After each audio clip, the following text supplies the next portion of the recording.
of the video records. So thank you so much for this recognition. I would like to introduce my team. We have from my far right, Ms. Payne. We also have Ms. Washington. And behind we have Ms. Patricia Marshall. And we have to her left Ms. Vanessa Walden, who is our Deputy Municipal Clerk. And we have our newest employee, Ms. Williams. And I would like to add one additional thing. I would like to really thank Ms. Walden as the Deputy Municipal Clerk for her technical guidance and leadership during the pandemic as well. So thank you so much, Madam Chair. Thank you. Any comments from our members of council? We will now take a photo. Thank you.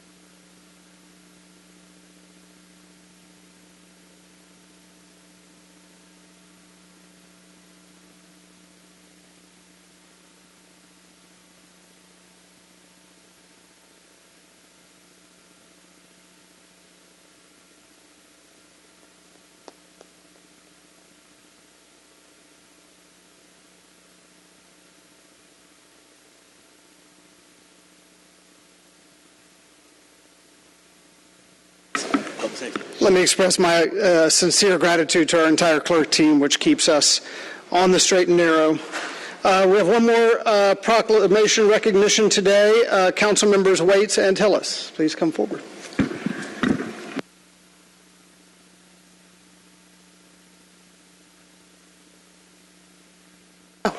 Would the 911 team please join us, as well as the Public Safety Committee? Thank you.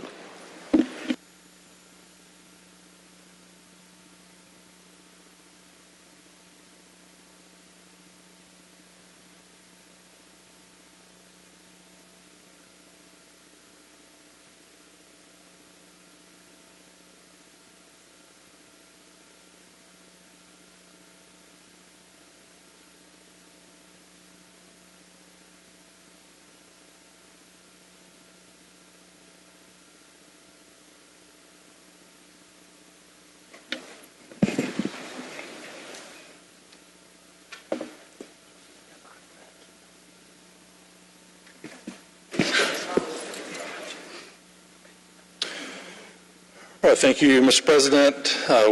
We are presenting this proclamation to recognize our E911 workers. National Public Safety Telecommunicators Week was a few weeks ago, but we just now get the opportunity to present this to our E911 workers who are truly first responders and work on the front lines and are people's first contact when they have an issue and need police, fire, or EMS. So again, this is in recognition of City of Atlanta's E911 unit for National Public Safety Telecommunicators Week. Whereas the Atlanta City Council is pleased to recognize the City of Atlanta's E911 unit in conjunction with National Public Safety Telecommunicators Week, and whereas the City of Atlanta's E911, Fulton 911, and Atlanta Fulton County Emergency Management Agency were awarded the Georgia Emergency Communications Conference 2021 Communications Team of the Year. And whereas these three teams coordinated responses across multiple levels to provide emergency operations during back-to-back power outages, and whereas the well-executed contingency plan and collaboration rightfully deserve recognition, and we celebrate their hard work, dedication, and effectiveness in their mission to support the community. Now, therefore, be it resolved that we, the members of the Atlanta City Council, on behalf of the citizens of Atlanta, do hereby recognize the E911 unit and the team of heroes for National Public Safety Telecommunications Week, and celebrate this critical public safety service that helps save lives in our city daily. And this is signed by Council President and all members of Council. I'll first turn it over to my colleague, Councilmember Waits, who's the co-sponsor of this. Councilmember Waits. Yes, sir. Thank you, Mr. Chair. I certainly join you in celebrating our 911 team and would love to hear a few remarks. Thank you. So on behalf of 911, I do want to thank you all for thanking us for a very thankless job. The hard work that goes into doing this job daily, you would never know until you sit in our seats, and especially having to move a center our size, our operations. During those times that we did have to move it was, you would not imagine what type of work went into that. So I do thank you all for recognizing us on behalf of our team. Thank you, Director, and I'll hand this proclamation over to you, and we'd love to hear from our Deputy Chief, Timothy Peake, if you'd like to say a few words about how vital this team is to our city. Thank you. As stated again, Deputy Chief Timothy Peake, Field Operations Division for the Atlanta Police Department. I am certainly thankful for the council, Brother Chairman, and the rest of the City Council and President for recognizing our E911 system team. What I'll say is being the chief over field operations, which consists of all 911 units, they do a superb job with ensuring that they get information and feeding it to our police officers day to day.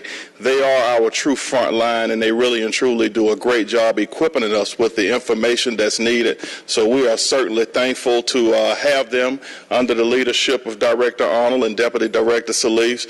We could not be more prouder of our team and look forward to the many great things that will continue to happen. As you look at what happened when we had to move our communications team due to the power outage and other issues, it was a seamless process. We never lost contact with our citizens. We never stopped answering calls, and for that was just a tremendous job, and it should be something that I'm certain as we continue to move forward, there will be other entities, other jurisdictions that will come in and look at all the great work that's being done and learn from it to continue. So I congratulate you entirely, and thank you. All right, thank you, Chief Peake, and thanks to the E911 team. Let's take a picture.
We'll now move to public comment. We have approximately 20 speakers signed up. I would remind my colleagues on council this is a time for the public to speak, and so we will be moving through this expeditiously. First, we have Henry Jordan.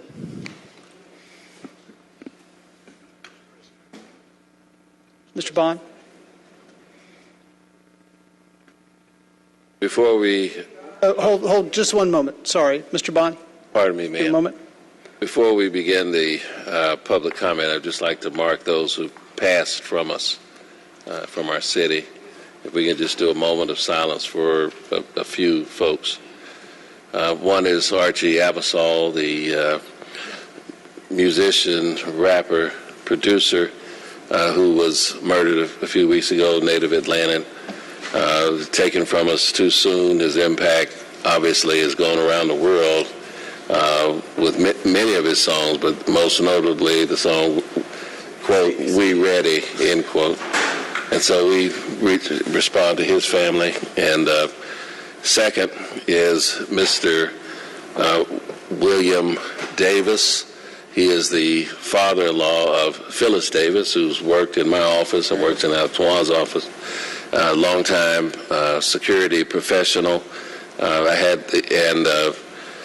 Dear friend of myself and our family, the father of Mark Davis, who went to Mays High School with Marcy, was funeralized on Friday.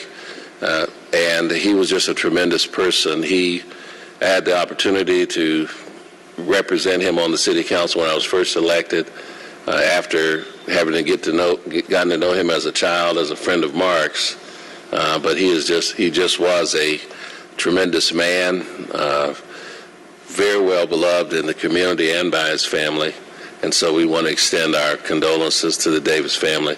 And then thirdly, for me, a personal hero passed away, someone who inspired my career in art, the great Neil Adams, who was a comic book artist, author, and a writer, but he was an artist of great renown. I used to mimic his artwork before I actually learned to read the words in the comic book.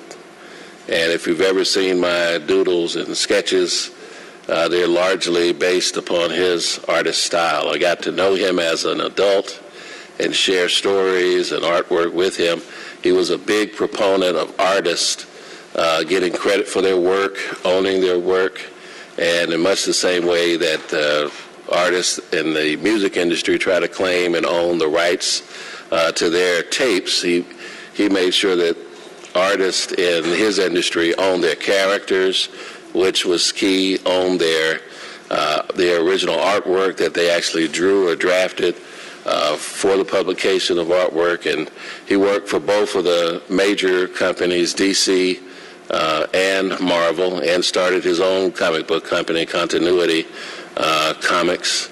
And he is the reason why we interpret Batman the way that we do today, is largely because of Neil Adams. And he is also the creator of the second published African-American comic book hero, John Stewart, the Green Lantern. And so he has had a tremendous impact. I got to show him my doodles and get some comic books autographed, but he was just a great and tremendous man, and now his hand has been steeled, but we're still left with his beautiful artwork. And so with that, I'd ask that we take, if there's no one else, that we take a moment of silence. Thank you, Mr. Bond. Is there anyone else to be recognized? Thank you. With that, I'd ask the chamber for a moment of silence to remember those we've lost.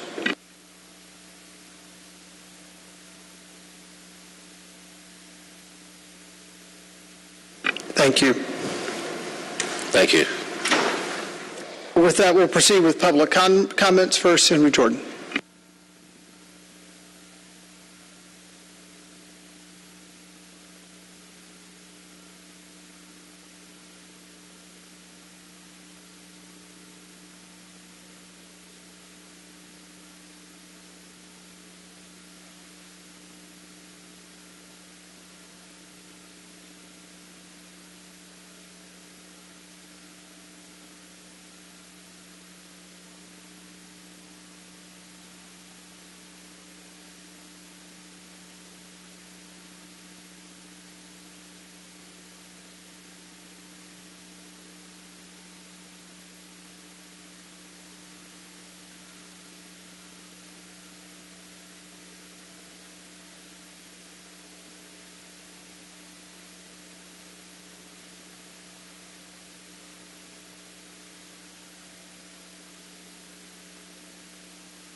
time is up. In this case, this action bill is for ill-advised and violation standards instructors. When we stop and disobey Jesus, the action leads to death. Let us act to raise for life. Thank you. You seek to be killed. When you seek to kill, you ask to be killed. Next, we will have Ms. Kennedy. I have documents. Could someone from the clerks or from my staff, could you grab the documents, please?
support the Breaking Curses Annual Health Initiative.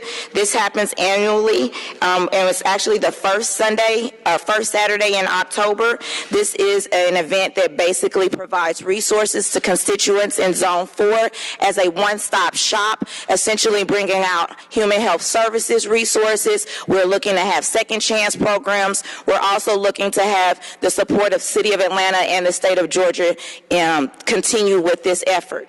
In addition, we are also requesting that we come out as a team effort with all of the city departments, sanitation. We're looking for PAD, in addition to all of the code enforcement issues that continue to happen in Zone 4.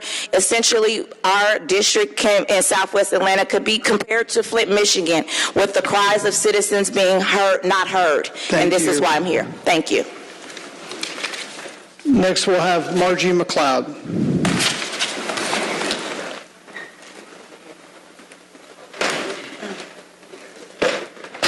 Good afternoon. I was coming last week, but I was unable to speak because I didn't sign up. I know we have a problem with housing. Next week is Mother's Day. Who grandmothers is living? Can y'all raise your hand? There's a 90-year-old lady, this is a true story. A 90-year-old lady was on income, and she been in an apartment ever since 1997. She was put out because what's happening now in our community in Southwest, we do not have enough base income apartments. They was taking it at one time, but they are not taking base income in our area, Southwest. And also, they're not taking Section 8.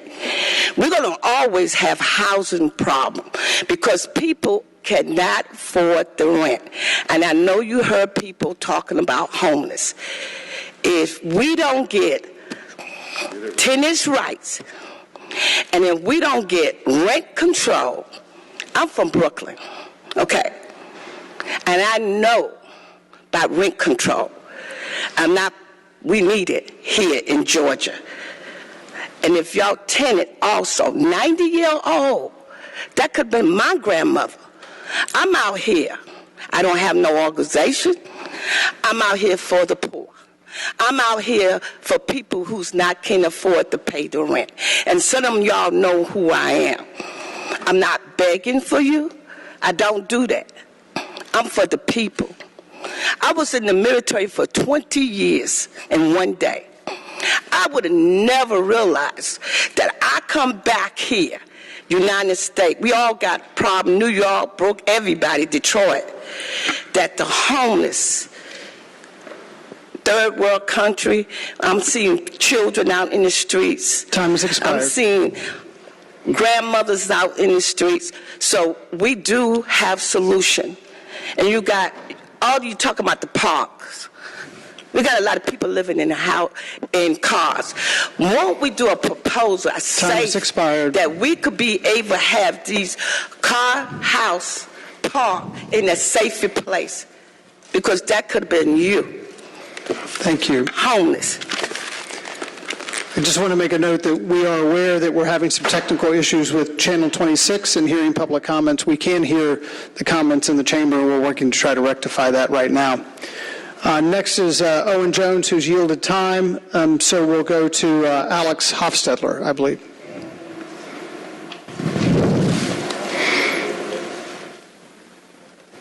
Alex. Then we'll move down to Brett Hollander, who has yielded time, and next we'll have Nate Bailey. Mr. Bailey, you'll have 10 minutes due to yielded time from others.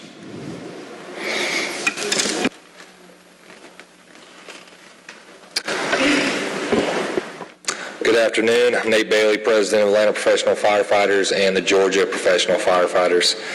Mr. President, council members, and members of the administration that are here, I want to thank you for the time and allowing me to speak today. By now, most of you are aware that we have a firefighter staffing crisis. The chief spoke about it the other day on the news. He did an interview in one of our stations, which was brilliant. We commended him for that. But we have over 200 vacancies when you count our recruits. And I do want to say before I move forward that I've spoke with the mayor and his administration several times over the past few days, and I know he is committed, and we were also told about some of the items in this year's budget, but I would not be doing my job if I did not come down here and stress to you all that we have to keep our foot on the gas and fix this firefighter staffing problem. And I'm going to go over some of the issues and how we're going to do it. So again, I was told by the administration this is the year of the firefighter, which is outstanding. So I'm going to share that with the members, and I guess we'll discuss the budget items later. But from some of the items that I was shown, it looks good, and I'm glad the mayor is committed, and I know he'll keep his word on that. So we are no longer just competing with other fire departments. We're competing with the private sector. We know about the cost of living. We know about the worker shortage. We have people leaving to go be RNs, truck drivers. Believe it or not, we're having firefighters leave to be police officers, which it's usually the other way around. That never happens. And they're leaving every week. And it's because of the pay. And again, speaking with the administration, they're fully committed. I know the mayor is going to be the public safety mayor, and I know you guys are going to have our back, because honestly, the communication in this building is like it's never been. I've spoken with more council members and spoke with the council president recently, and more people than I've ever spoken to since I've been involved with the union, so I do appreciate that. But we got to talk about how we got here. After the pension reform, we argued then that Atlanta Fire would have to be the highest paid in the state to compete, because we were long-term contract employees, basically, and then when everybody redoing the pension, everyone's a free agent. They can always jump around to the highest. They can take out their 401 and go to the highest bidder. I'm not going anywhere. The conversation that I had with the administration, my wife won't like this, but I said, you don't have to give me a raise. I'm not going anywhere. I'm here. I know my retirement date. But these men and women that have 12 years or less, they can bolt. And now the biggest issue facing this city, and from the conversations you all are aware, the cost of living in Atlanta is unlivable. So when we got the $40,000, we thought that was a good wage. Now, I'm not going to read the comments on the Facebook post when we posted our starting salary. You know, people were making some pretty terrible comments. So we have to get into that space and fix our salaries. And because there's new administration, we have to discuss the Mercer pay study. After speaking with many of you, we talked about the increments, how it wasn't quite equaling the 25% where it would be over the 4-year period. And you all thought it was on pace. We all thought it was happening. But the pandemic hit right when we got the second increment, and that's when we realized it wasn't adding up to that amount.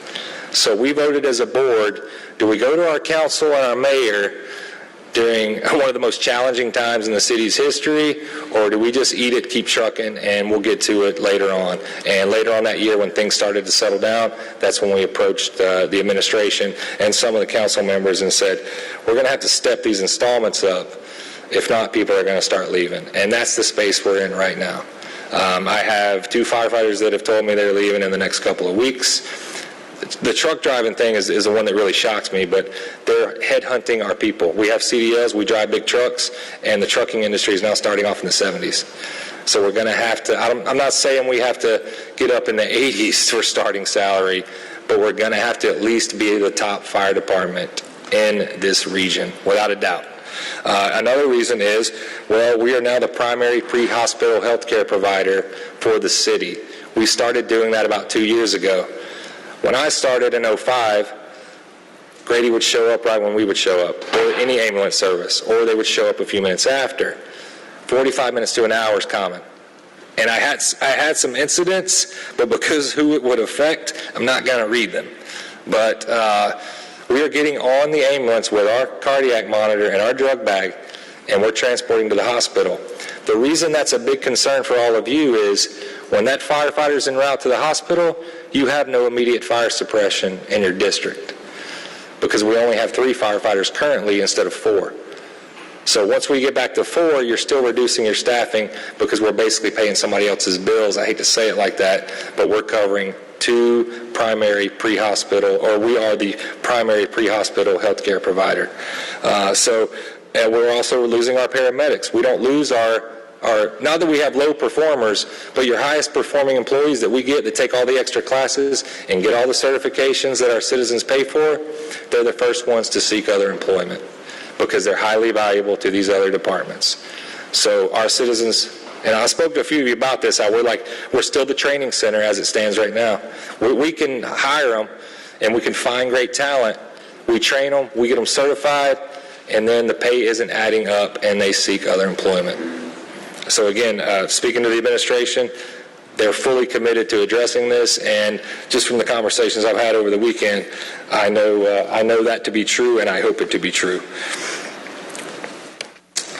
So just to go over the urgency again, the ISO rating is a 1. We worked really hard to get that 1. That reduces the property insurance. The trade-off was supposed to be we bust our butt, we do everything we can, and we get that to a 1. The trade-off would be more funding in the fire department's budget. That didn't happen. We can't lose that ISO rating, especially right now while our citizens are already facing inflation.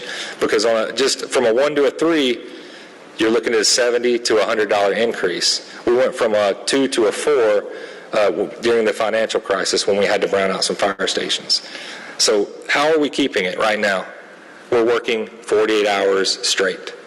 That's how we're maintaining the ISO. That's how we're keeping every fire station open. So technically, we're already under a collective bargaining contract with the city. You all just didn't sign it.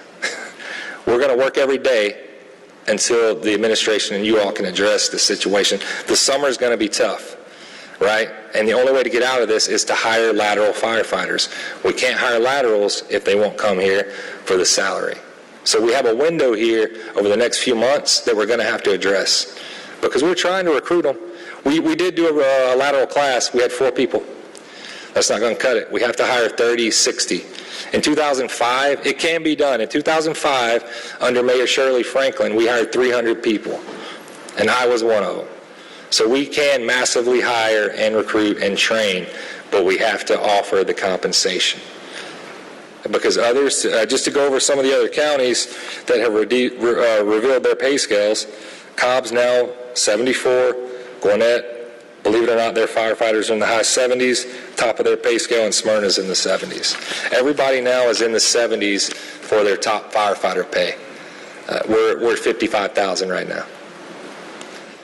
So again, let's talk about livable wage and inflation. And this is the reason I'm here today is two reasons.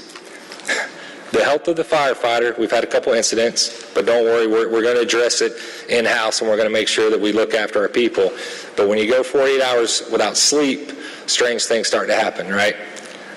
But again, we have to do that to keep the stations open. We don't want you all to go to your citizens and be like, this firehouse is out of service, right? So we're going to keep doing that, but we have to really watch our people, and we have to take care of them. But the other reason is, if somebody wants to leave because they don't want to be here, we can't do anything about that. You know, if they want to make a different career choice. But when somebody loves this job and they've been here 10 years and they're also a driver because we're short at every position, and they ride as a captain, and their 2-week bring home pay is $946. Let me say it again. I was looking at his pay slip a week ago for some other reason, and I said, wait a minute, you brought home $946, and there's no other deductions, there's no child support, there's no, they can't put into their retirement if they don't have any money to do that.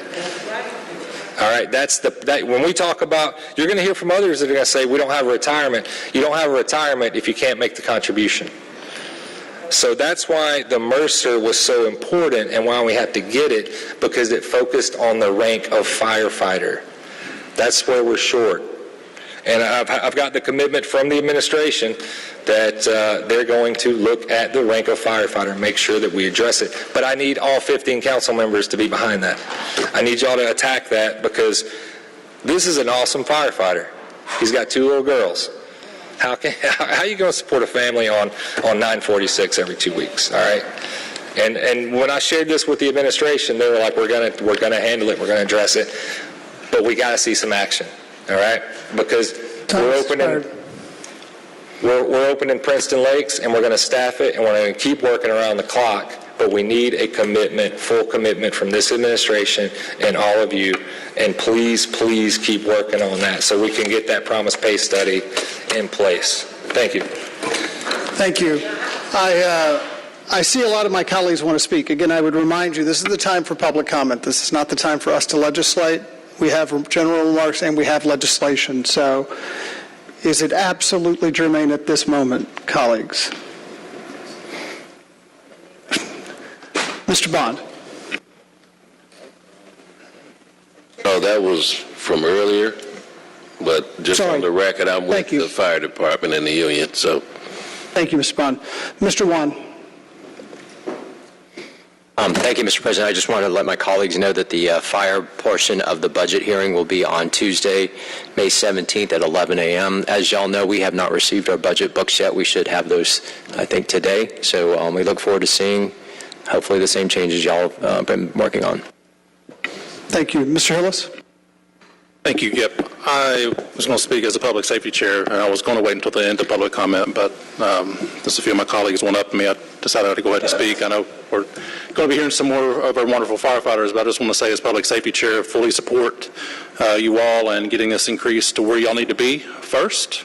And I've had those conversations with the administration too, and they have been positive, just as we heard that yours have been, and that is something that I want to see in this upcoming FY23 budget. I'm going to one-up you, Mr. Bailey, and say I just don't want you all to be the highest paid firefighters in Georgia, but I want you all to be the highest paid firefighters in the Southeast, just like I do our police officers. And it's time to look at both of those studies again, because everyone around us, especially here in the metro area, copies what Atlanta does, and everyone, many jurisdictions has already hopped ahead of our police and our firefighters of what those studies have implemented. So it's time to get you all where we promised you all last time, and then totally relook at that study and also with our police officers. So just want to say thank you all for y'all's work, and we'll be pulling for y'all during these budget hearings. And thanks again. Thank you. I just want to note that Peter Gross and Joseph Fannin had both ceded their time before Mr. Bailey. So we'll go down to Fred Andrews. Thank you. William Iber also has ceded time. Eric Sanderson has ceded time. Steve Dan has ceded time. Tika Flores, yes, and you have 10 minutes because of ceded time.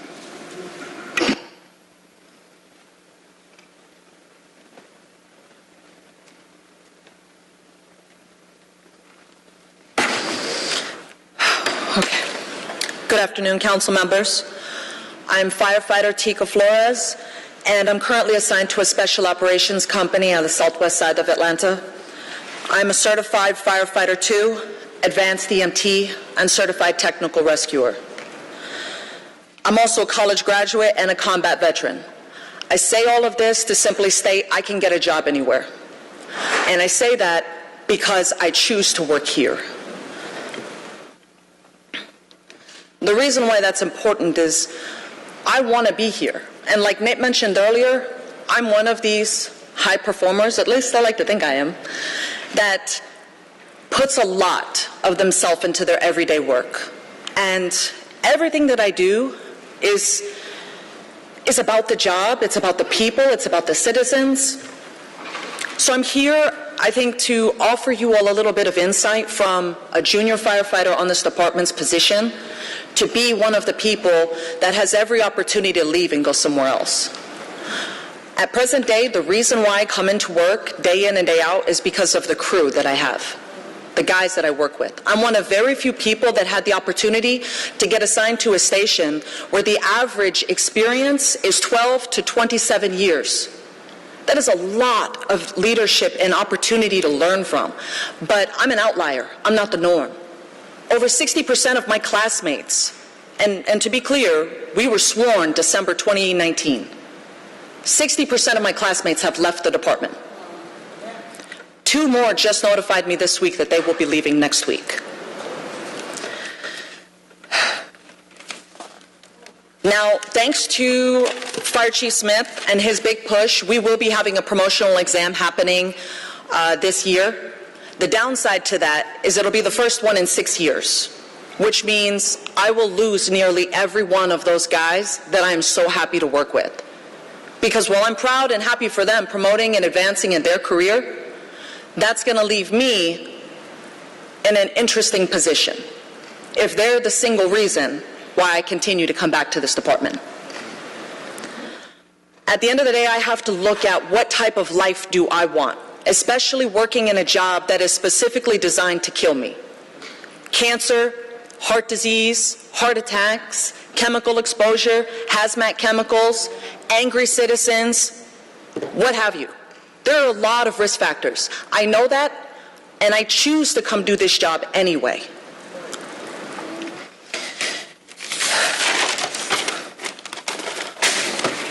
I'm bringing this to your attention to give you all a little bit of insight and an opportunity as somebody who does not want to leave. I will invest my time in the city so long as I know the city will invest in me.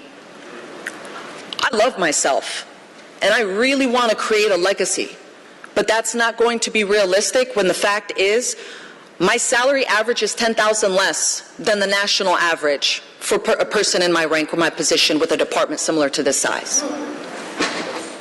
We're normalizing 48-hour shifts. We're normalizing riding with 3 people on an apparatus. We're normalizing bringing in less qualified people, which is leading to inexperienced leadership.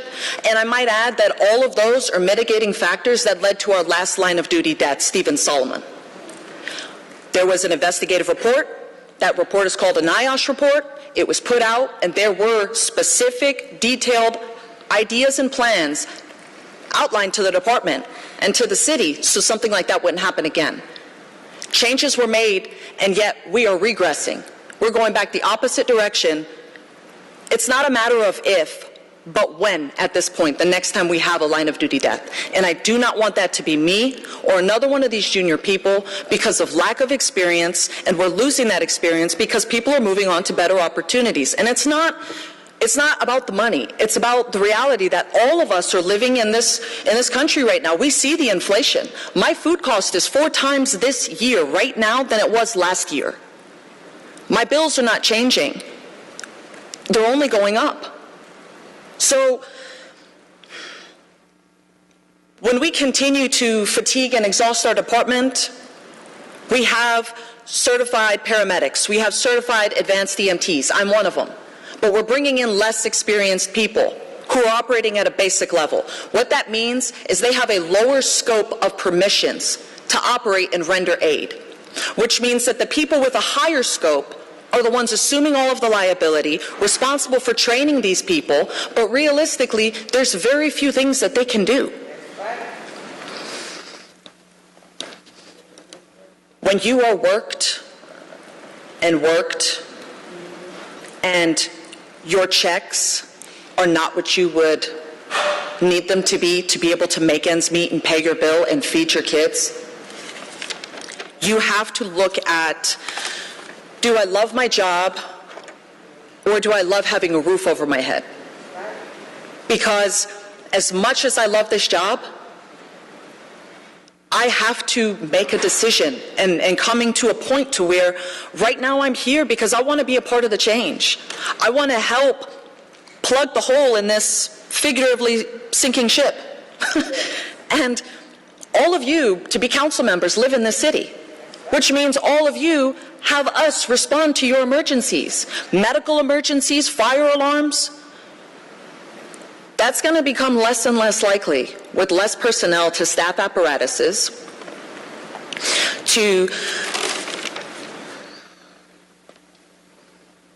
when you have compromised facilities that you have to close down because they're uninhabitable, when you have apparatuses that even if they're functioning, you don't have people to actually put on them to operate them. This is in no way to slam my department, because I love my department, and I am so appreciative for the leadership that we do have. And Chief Smith has gone above and beyond to do so much to improve the culture in general. I want to be here. But wanting and loving my job is not going to pay my bills. And thank you for your time. Thank you. Councilman White. Thank you, Mr. Chair. I'm just very grateful for the body coming down, fire service coming today. I've spent 15 years in emergency management, and so I'm just grateful for the work that you do and stand with you as my colleagues in terms of getting this done. Thank you. Thank you. Next we have James Davenport.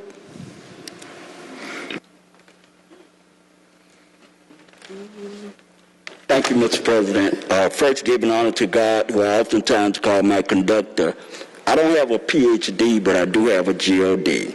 And the God in me is telling me to ask of you to consider senior citizens in this city. Our governor announced a couple of weeks ago $4.4 billion in excess. One comment he made, these are the citizens' money. And what I am asking you all, and you just heard everybody talking about cost of living in Atlanta. You heard a fireman say 2 weeks take-home paid, $900. Try $900 per month. That's what I get disability.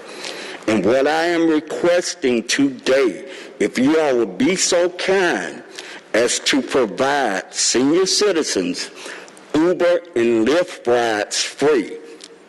Uber and Lyft rides free. Fulton County right now provides a service, 55 and older, you can ride a Lyft ride for $1 per trip, up to 16 trips per month. Check this out. I can barely pay $16 a month to ride. And as the cost of living goes up, I live in Cosby Square high rise. A lot of people use wheelchairs. Think about these people. Think about some of your relatives, some of your neighbors. People cannot afford to live in Atlanta today. And you talk about transportation. These are people who spent 50 years of their life working. However, how can you all not adhere to my request right now? It's sickening. It's saddening. I just interviewed with TV 69 before I came here. You will be hearing from me again. You will be hearing from me again. Also, other high-rises will be involved. I'm going to the Fulton Commissioners on Wednesday. Time's expired. We're actually targeting the mayor. The mayor actually, in his campaign, wanted to make it so that each citizen in Atlanta rides MARTA free. However, he did not know the state legislature mandates MARTA cannot do that. Now, here's a chance for the mayor to own up to his promise. You all can allow and provide this money for seniors to ride free. Thank you so much. Thank you very much. Mr. Lewis? And I think he didn't add in the part saying ride free to vote, right? Also, okay. Not just to vote, but daily rides during the week. Okay. All right, thank you. That's you will be receiving. Thank you. Before the days out, okay? Thank you. Next, we'll have Joe Wagner.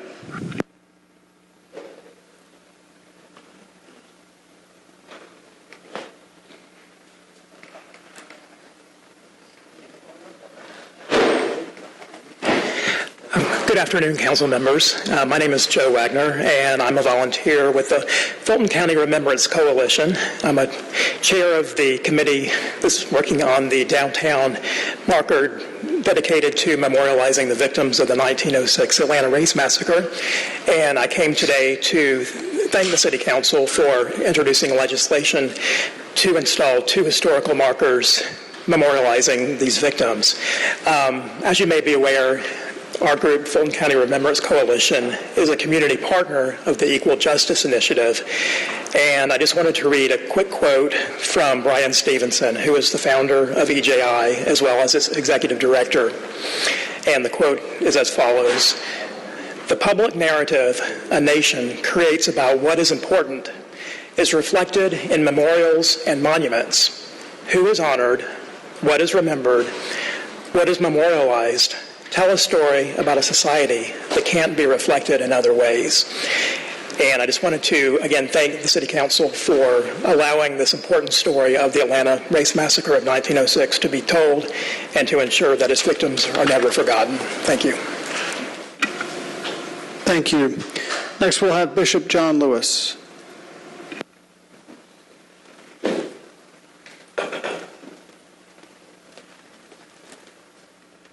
Greetings. John Lewis, chairperson of the historic Vine City Civic Association. We want to say we're glad to see each of you today. Our August City Council chairperson, Mr. Brown, I want to say thank you, first of all, to you today for the moment of silence for Archie Oversoul, who's one of my godnephews, my sister's godson, who unfortunately his life was taken a couple of weeks ago. And we have been, for 2 or 3 weeks now, trying to arrange a celebration to remember this young man's life. I think a flyer has gone out. The date for it now has been scheduled for the 14th of May from 6 until 9, pending venue. So we're working on that. That young man has represented Atlanta all over the world. Thank you so much for bringing that out today. And it would be remiss on our part if the city of Atlanta did not show this young man's family and all of the rappers, because to be perfectly honest, the rappers are ready to take it to the street, and we're trying to hold them back. to have an organized event on the 14th of May. Also, we want to remind us that there is supposedly a meeting coming up regarding People TV. I think it's on the 24th, a work session. We need your support in helping us to make sure that the people's voice continues with People TV. We've heard so many things today and that concern us as far as housing and wages, all of these things. If it is to be, the old African proverb says, if it is to be, it is up to we. Not me, but it's up to all of us. Thank you so very much. Thank you. Next, we'll have Jennifer Brooks.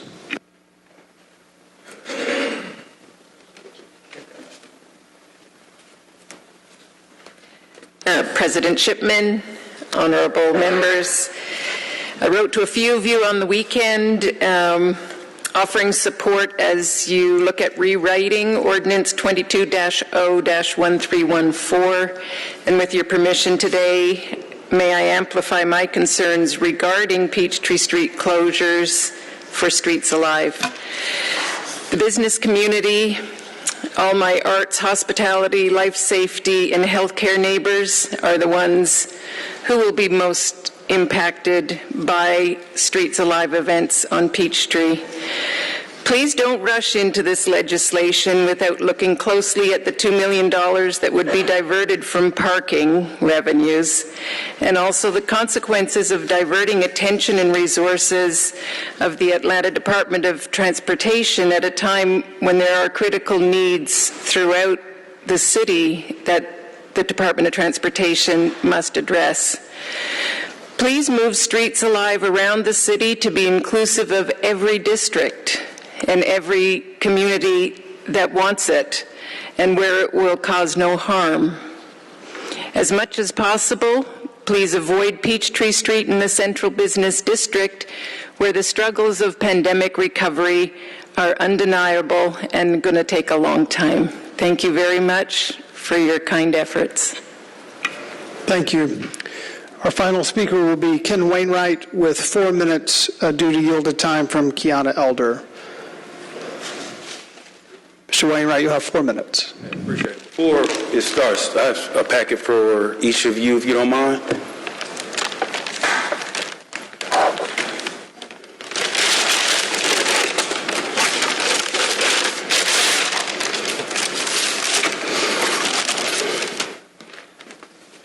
So we got one. I'll follow along. Oh, here we go. This is particularly for, this is for Doug. And is there someone here that represents? No. Let's see. Here we go. How about this? We can get at the phone. We can get at the phone.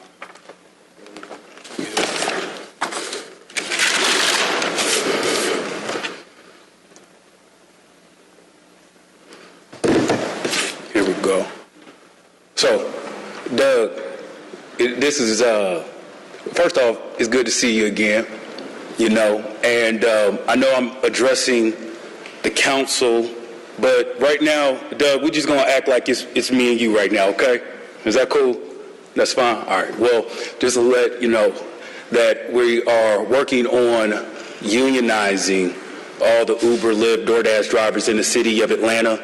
And I'm really excited about this because of the level of progression that has taken place so far here in the city of Atlanta. One of the few places that it can happen, and it can happen legally.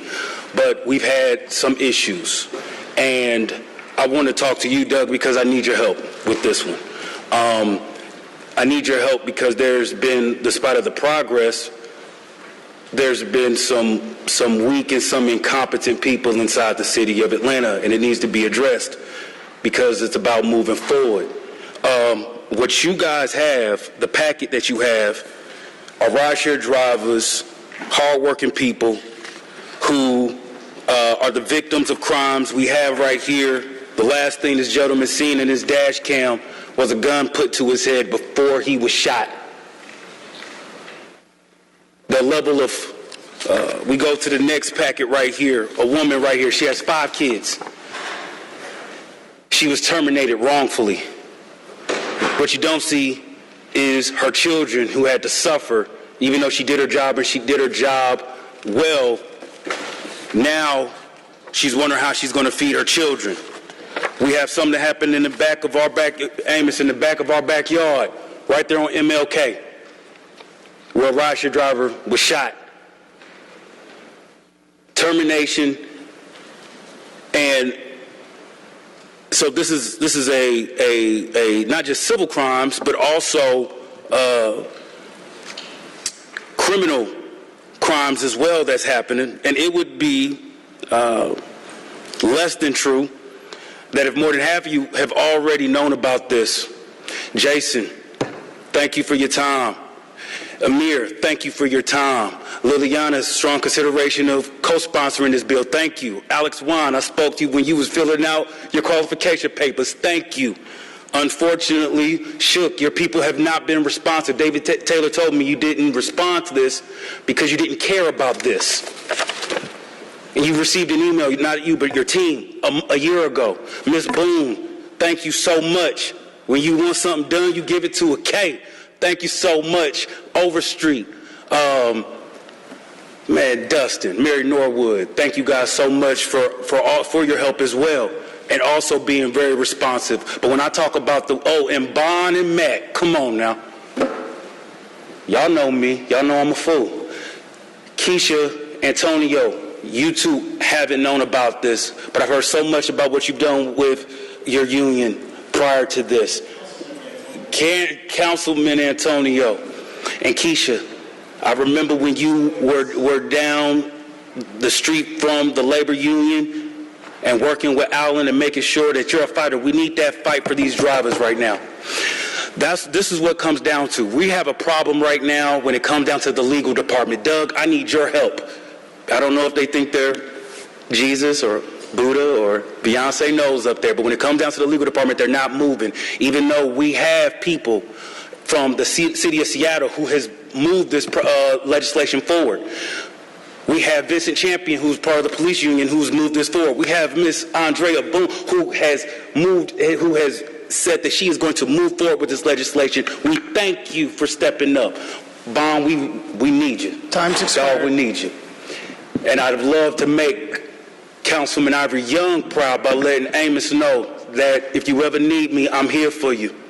But there's some people that really need our representation, that really need our help in this.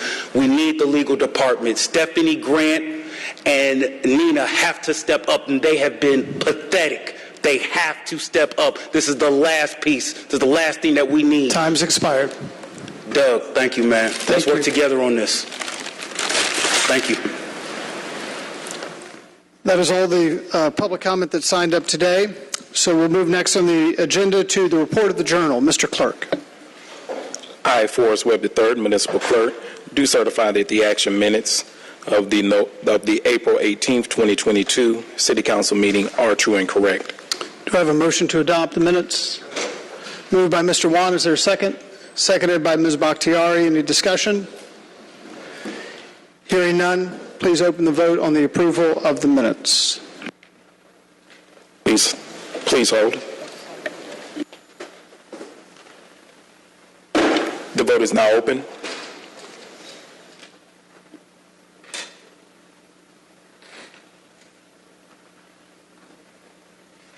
Will everyone please vote?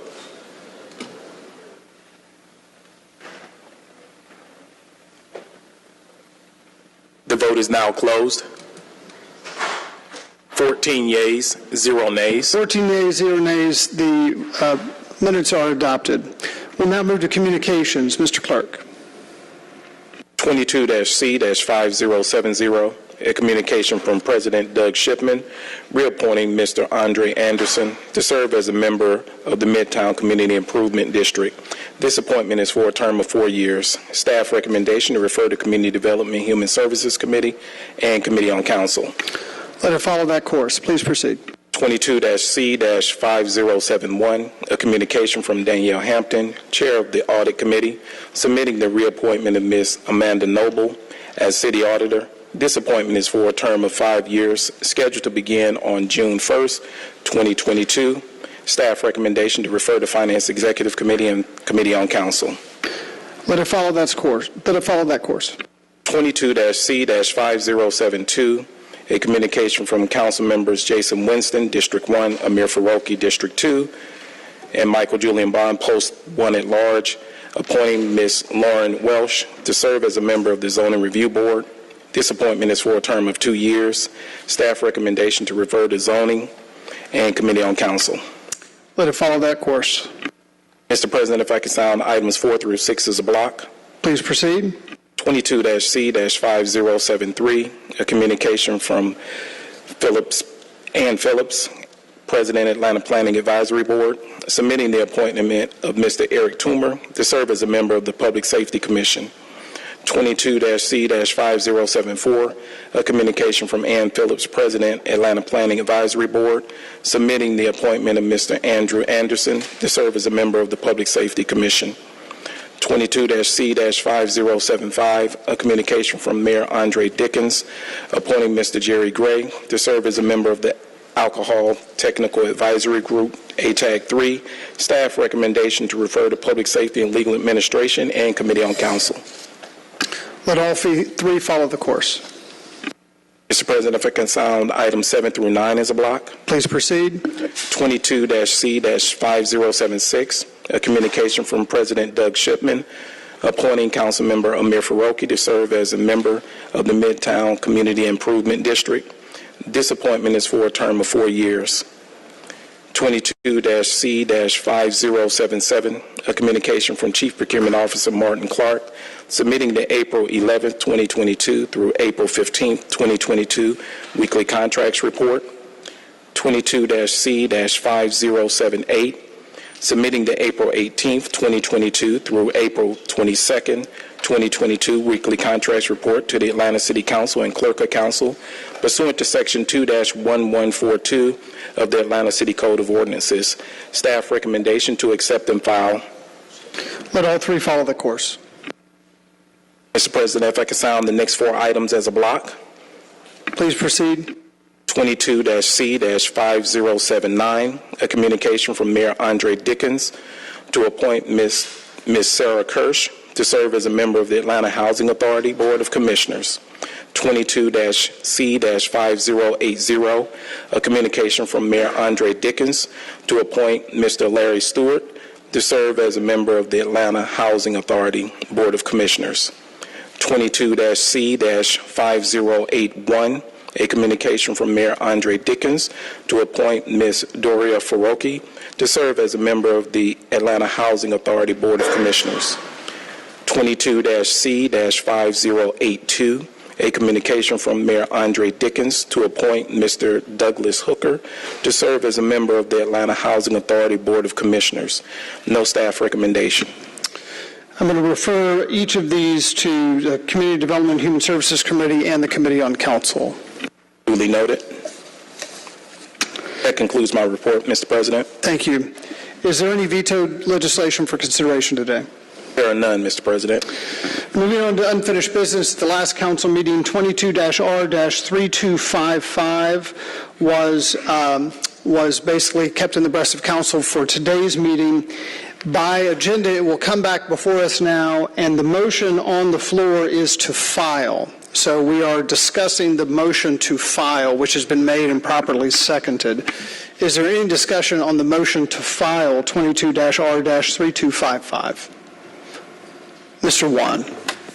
Thank you, Mr. President. So, colleagues, I appreciate the opportunity, the pause, the 2-week pause, so we could work some of this stuff out. And I'm happy to report that everything's been resolved, and I'm in full support of the motion to file this paper at this time. Is there any other discussion on the motion to file? Seeing none, we'll move to a vote on the motion to file 22-R-3255. Please hold. The vote is now open. Will everyone please vote? The vote is now closed. 15 yeas, 0 nays. 15 yeas, 0 nays. The motion to file is adopted. I will now move to the consent agenda, Section 1, which starts on page 5. This is a number of ordinances for second reading. Are there any items that need to be removed from the consent agenda at this time? Seeing none, I would entertain a motion to adopt all the items in Section 1.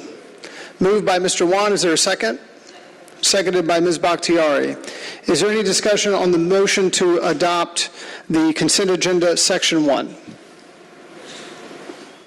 Hearing none, we'll move to a vote. Mr. Clerk? The vote is now open.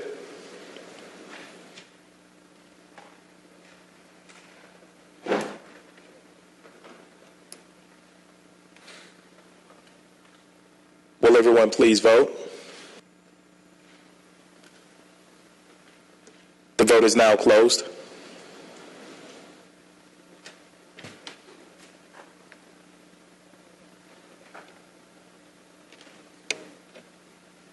Please hold.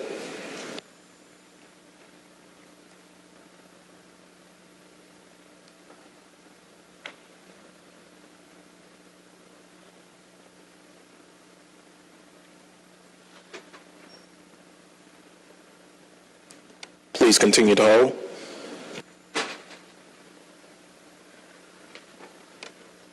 Fifteen yeas, 0 nays. 15 yeas, 0 nays. The motion to adopt the consent agenda, Section 1, passes. Mr. Wan. Thank you, Mr. President. I'd like to move 2 items to the mayor's office for a signature post haste. The first one is on page 11. It's item number 34, and it's item 22-01266. It's the Aviation Commercial Paper Program paper. And then on page 12, item 35, item 22-01271. It's the Aviation General Revenue Bonds 2022A series. And I'm happy to add to the motion the paper that Chairman Dozier needs as well. Mr. Dozier, why don't you go ahead?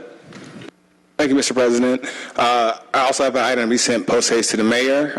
On page 18 is item number 21, which is resolution 22-R-3417. What it does is it ensures that the summer food service program contract can be executed without delay.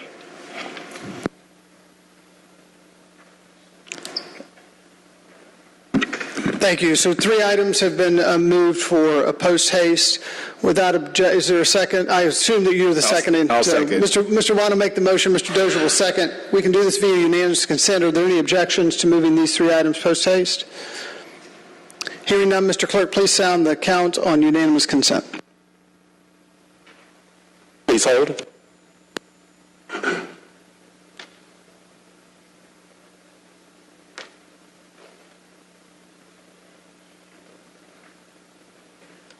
Unanimous consent of members present is 15 yeas, 0 nays. 15 yeas, 0 nays. Those 3 items will be moved post haste.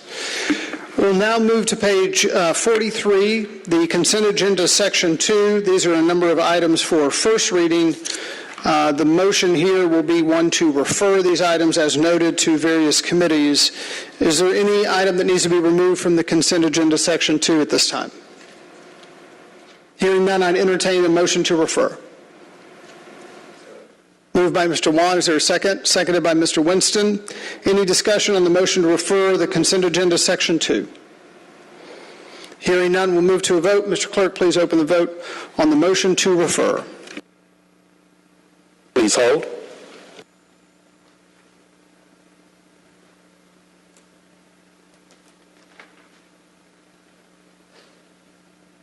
The vote is open.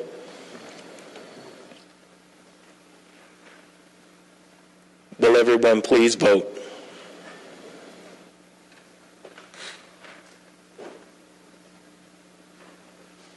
Please vote. The vote is now closed.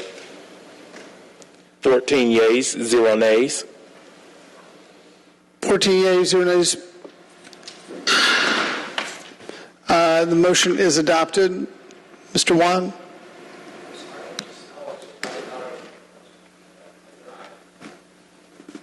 Can you reflect the record, Mr. Clerk? Duly noted. Populating vote.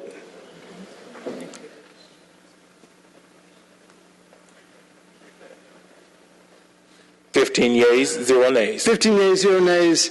The motion to refer section to the consent agenda is adopted. We'll now move to the report of standing committees. We'll begin today with the Committee on Council. Chair Boone.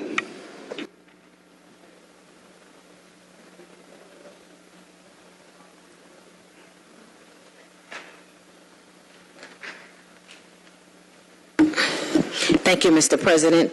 Good afternoon, everyone. Please turn to page 48 on your agenda for the report of the Standing Committee on Council for item number 1.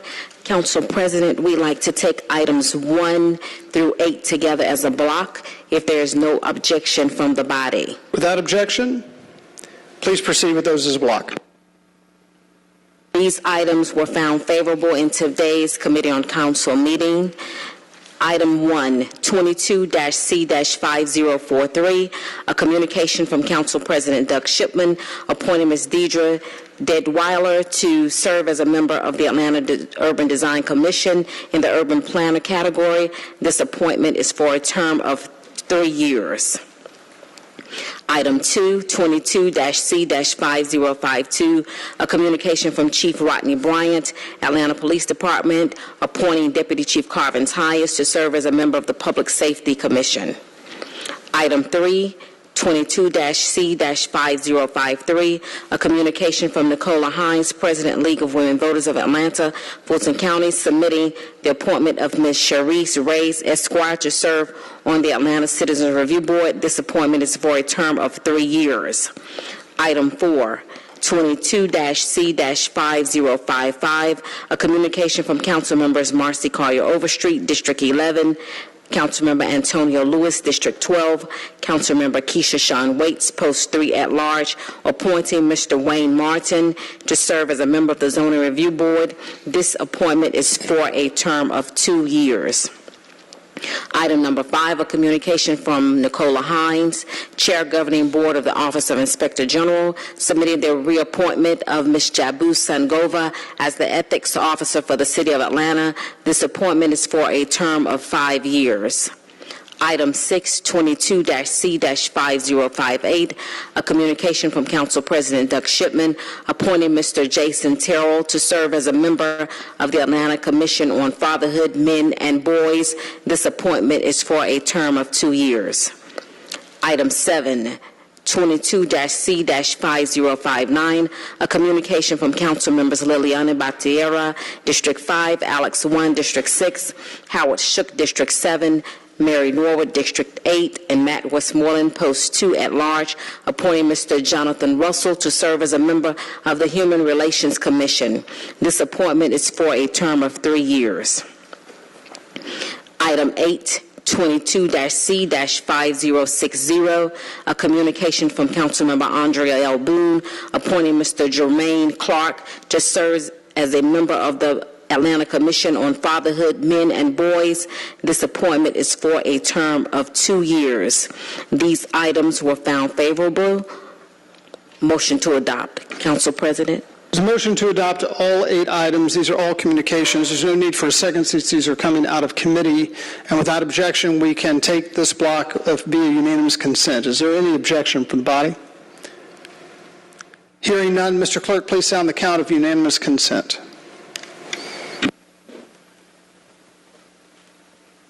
Unanimous consent of members present is 15 yeas, 0 nays. 15 yeas, 0 nays. The motion to adopt items 1 through 8 is passed. Council President, this concludes my report. Thank you so much. Next, we'll move to the report of the Zoning Committee. Chair Overstreet.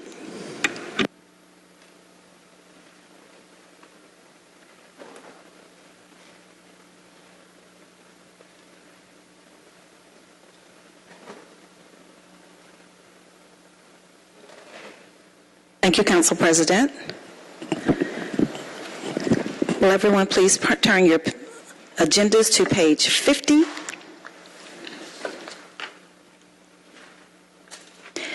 We'll start with ordinances for second read. I would like to take items 1 and 2 as a block. Without objection, please proceed. Thank you. Number 1, legislative item 22-0-1127, case number Z-22-01, location 3455 Martin Luther King Jr. Drive Northwest. The ordinance is to rezone from R4 single family residential to C1C, which is community business district conditional. Number 2, legislative item 22-0-1237, case number U-22-02, location 3870 Red Wine Road, Southwest. The ordinance grants a special use permit for an outdoor aquatic recreation facility consisting of public walking trail around the pond and water ski venue. Ski venue, sorry. Items 1 and 2 were favorable as amended, so I make a motion to adopt. There's a motion to adopt coming out of committee for two items, 22-0-1127 and 22-0-1237. Is there any discussion on the motion to adopt?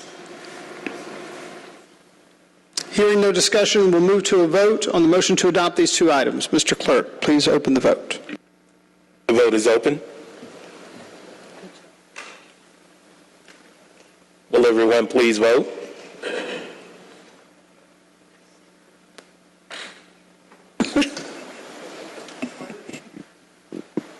Please vote.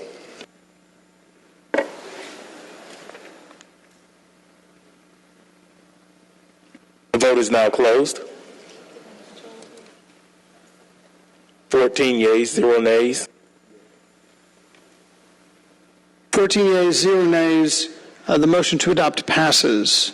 Chair Overstreet, please proceed.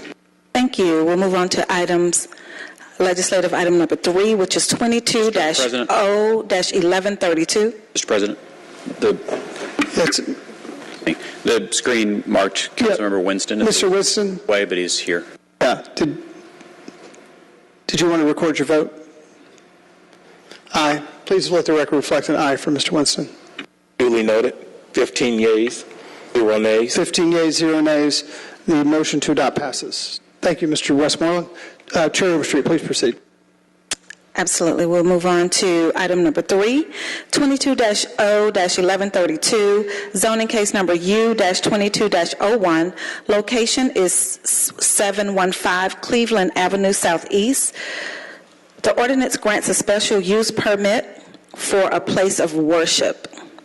The recommendation was to file item 5, so the motion is to file. This motion coming out of committee to file 22-0-1132. Is there any discussion on the motion to file? Seeing none, we'll move to a vote. Mr. Clerk, please open the vote on the motion to file. The vote is open.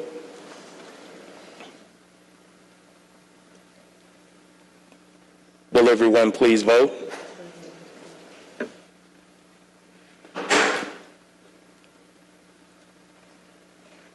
The vote is now closed. 15 yeas, 0 nays. 15 yeas, 0 nays. The motion to file is adopted. Please proceed. Thank you, Mr. President. I would like to take items 4 and 5 as a block. Without objection, please proceed. Okay, number 4, 22-0-1284. The location is 1102 Mantisa Street, Northwest. The ordinance is facilitating an acknowledgement of the parcel as 2 separate non-conforming legal lots. And number 5, 22-0-1317. The location is 1006 Dunning Street, North-Southeast. The ordinance is to recognize the parcel as a legal non-conforming lot of record and allowing the Department of City Planning to recognize a new residential development. Items 4 and 5 were favorable, so I motion to adopt. There's a motion to adopt coming out of committee. It doesn't need a second to adopt items 22-0-1284 and 22-0-1317. Is there any discussion on the motion to adopt these two items? Hearing none, we'll move to a vote. Mr. Clerk, please open the vote on the motion to adopt. The vote is open.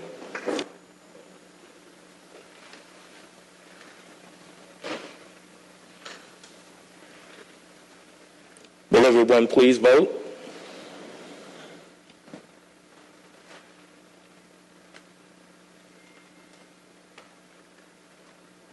The vote is now closed. 15 yeas, 0 nays. 15 yeas, 0 nays. The motion to adopt passes. Chair Overstreet. Thank you, Mr. President. Items 6 through 11 are first reads, and I would like to take these as a block. Without objection, please proceed. Okay, number 6, legislative number 22-0-1318, zoning case number Z-22-17, location 717 Pryor Street Southwest. The ordinance is to rezone from SPI 18 SA5, Mechanicsville Neighborhood Special Public Interest District Sub Area 5 to SPI 18 SA4, Mechanicsville Neighborhood Special Public Interest District Sub Area 4. Number 7, 22-0-1319, Z-22-18 is the zoning case number, and a location 98 Whiteford Avenue Northeast. The ordinance is to rezone from R5 to family residential to MRMU, multifamily residential multi-unit. Number 8, 22-0-1320, case number Z-22-19, location 1285 Sullivan Road Southwest. The ordinance is to rezone from I-1C light industrial conditional to MRC2 mixed residential commercial. Number 9, 22-0-1321, case number Z-22-21, location 1222 McPherson Avenue Southeast. The ordinance is to rezone from R4 single family residential to R4A single family residential.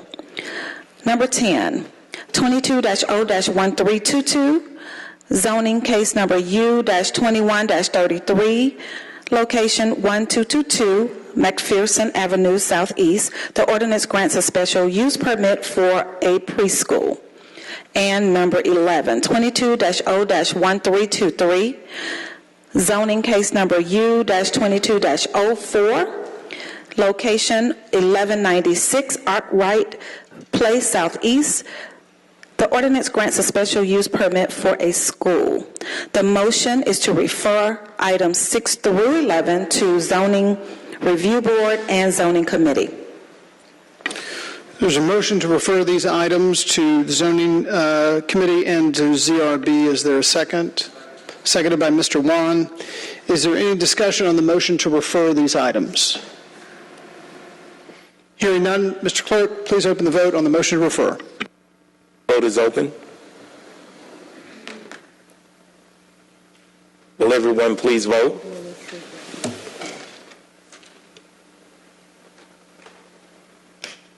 Please vote.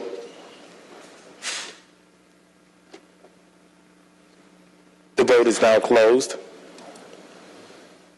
13 yeas, 0 nays. 14 yeas, 0 nays. The motion to refer is adopted.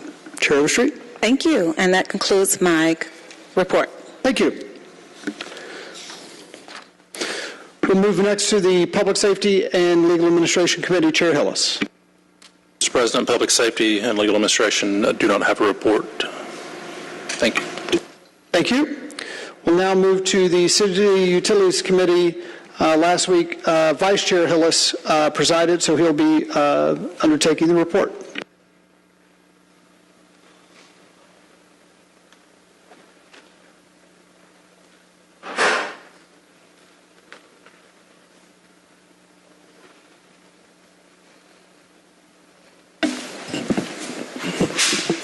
All right, thank you, President.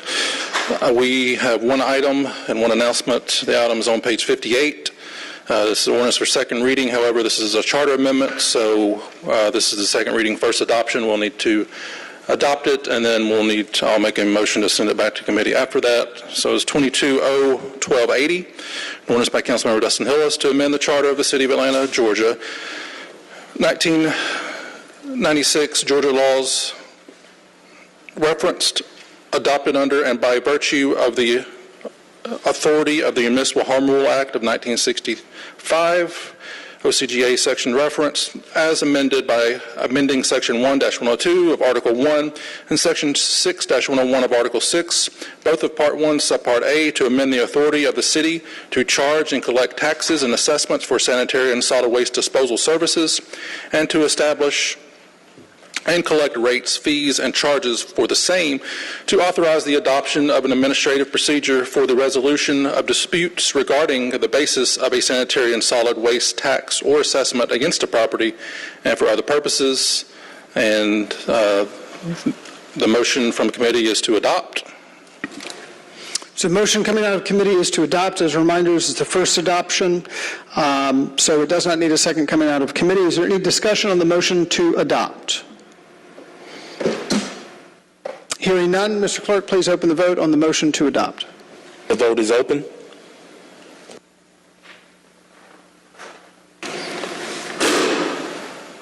Will everyone please vote?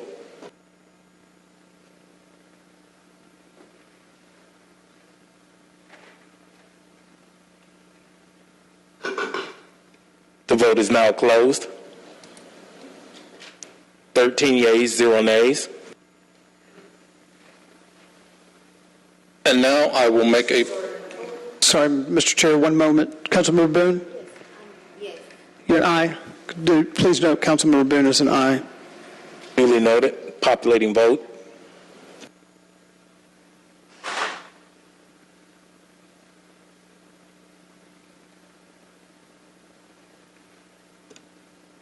(14 yeas, 0 nays). 14 yeas, 0 nays. The motion to adopt 22-0-1280 passes. Chair Hillis. And again, this will go back to city utilities to be held for advertising requirements, and then follow the other pieces of legislation. More on that in just a minute, but I will make a motion to send back to City Utilities Committee. There's a motion to refer by Chair Hillis. Is there a second? Seconded by Ms. Bakhtiari. Is there any discussion on the motion to refer back to committee 22-0-1280? Hearing none, Mr. Clerk, please open the vote on the motion to refer. Please hold.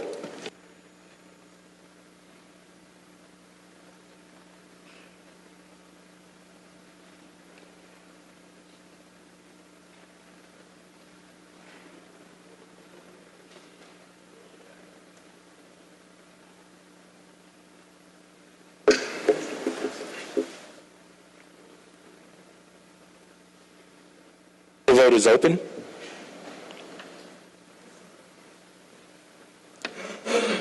Will everyone please vote?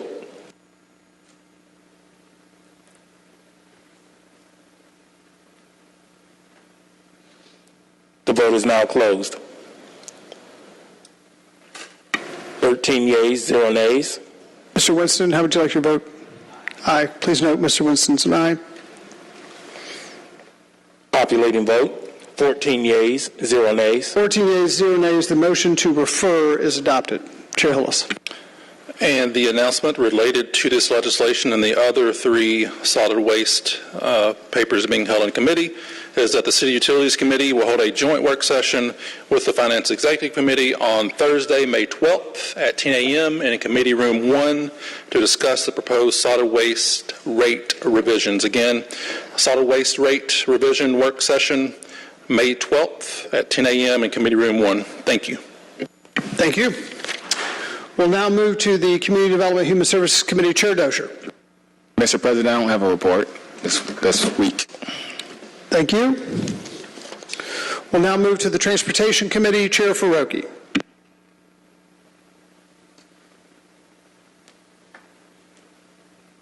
Thank you, President Shipman. If I could instruct folks to follow along on page 65 of the agenda and packet.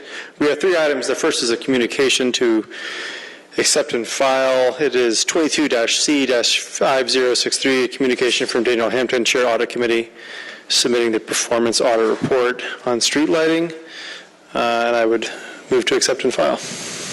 There's a motion coming out of committee to accept and file 22-C-5063. This is a communication, so we can do it via unanimous consent. Without objection, is there any objection? Hearing none, Mr. Clerk, please sound the count on unanimous consent.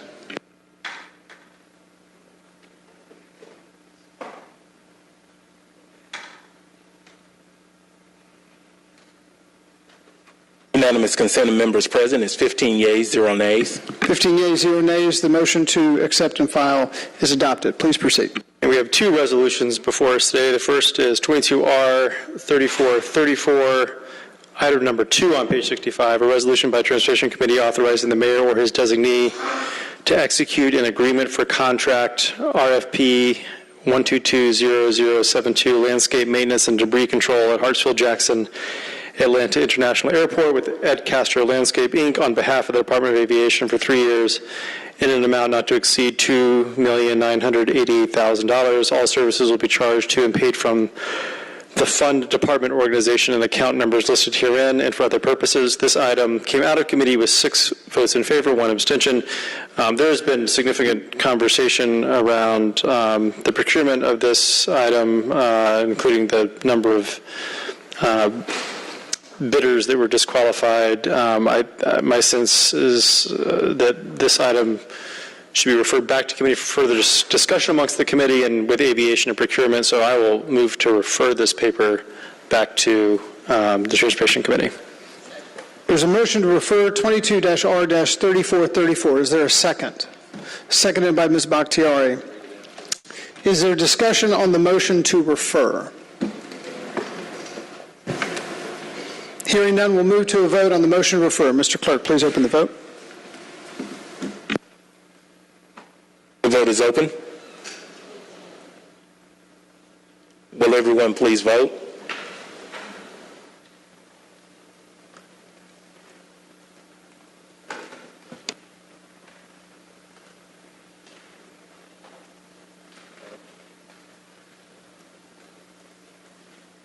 Will everyone please vote?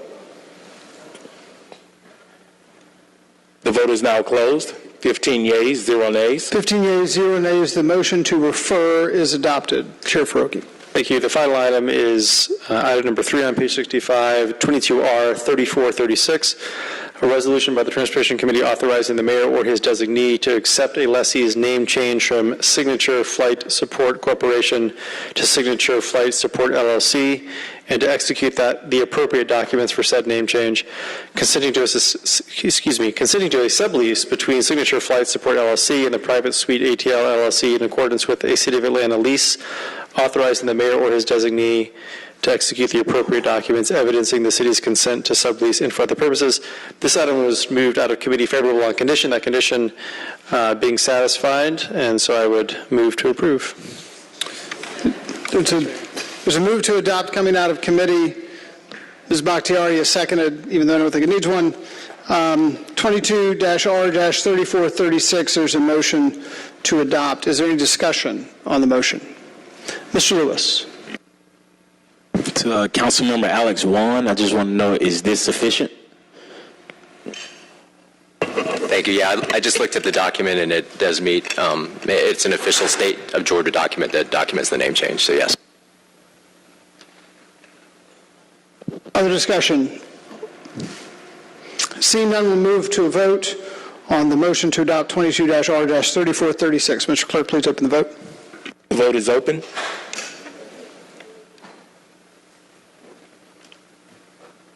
Will everyone please vote?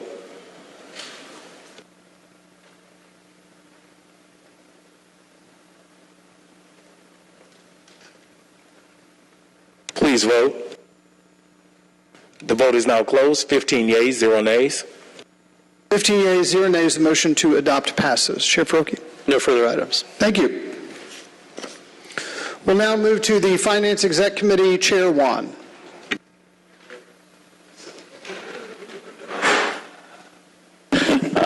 Thank you, Mr. President. Colleagues, if you'll turn to page 67 in your agenda, we have 2 communications. Mr. President, may I take these both together, since the action is the same and they're both the same relative subject matter? Without objection, please proceed. All right. First item is 22-C 5061, communication from Danielle Hampton, Chair, Audit Committee, submitting the performance audit report, direct payments, and 22C-5062, 5062, a communication from Danielle Hampton, Chair, Audit Committee, submitting number 20.07, follow-up review, Office of Contract Compliance Audit. The motion from the committee is to accept and file on both papers. There's a motion to accept and file both 22-C-5061 and 22-C-5062 coming out of committee. Is there any discussion on the motion to accept and file? Hearing none, we can do this via unanimous consent since these are communications. Are there any objections to unanimous consent? Hearing none, Mr. Clerk, please sound, Madam Deputy Clerk, please sound the count on unanimous consent.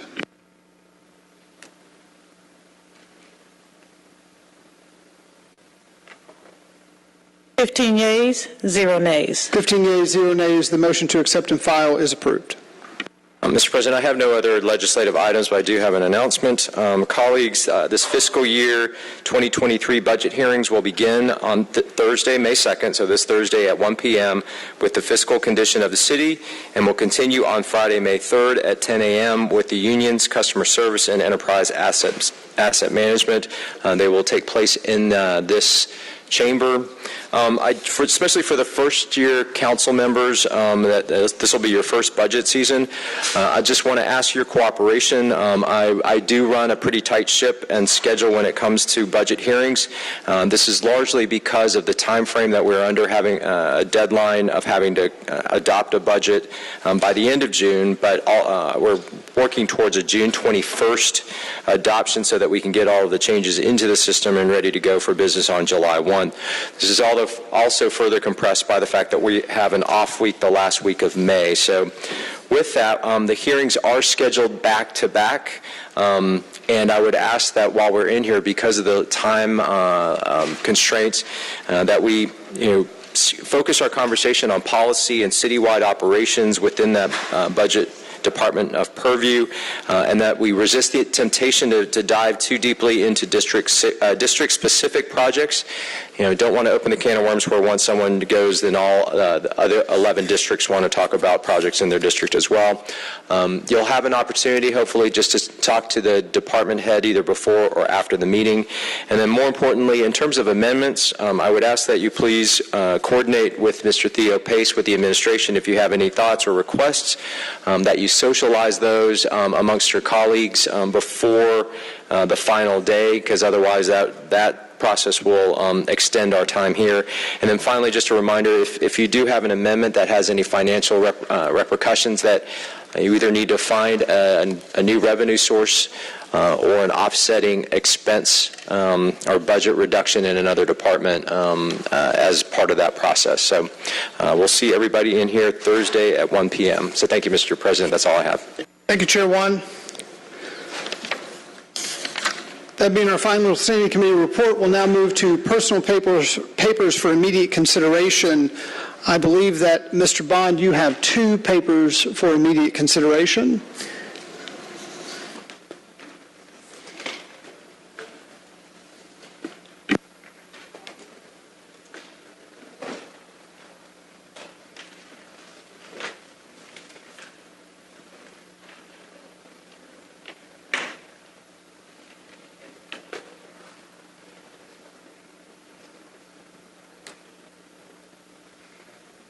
Thank you, Mr. President. And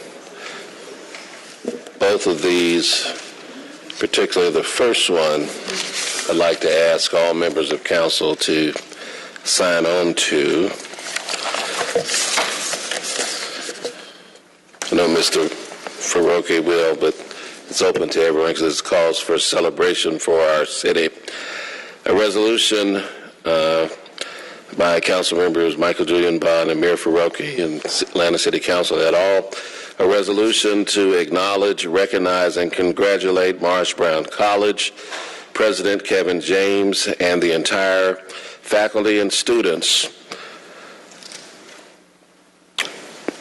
body, on the momentous accomplishment of regaining accreditation and for the purposes.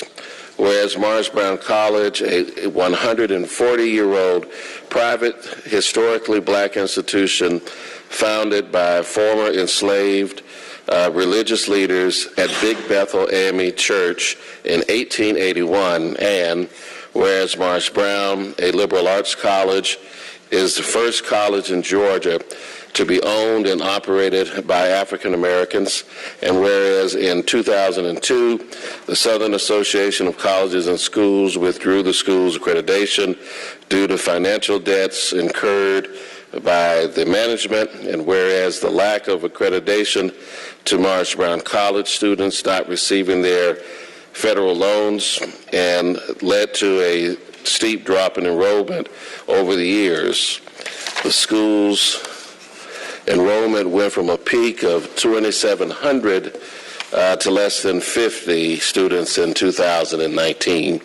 Whereas during the midst of the financial hardship, many of the members and faculty went without pay because of their commitment to the education and to Marsh Brown College to keep teaching students. Whereas in 2009, the Board of Directors hired Dr. Kevin James to lead the school, and whereas at the helm, Dr. James worked to secure funding for the school and the additional faculty and added degree programs. Whereas 3 years later, Tuesday, April 26, 2022, the Transnational Association of Christian Colleges and Schools, a Virginia-based accreditation agency, voted to grant Marsh Brown College full authorization, the impact of which will be felt most immediately.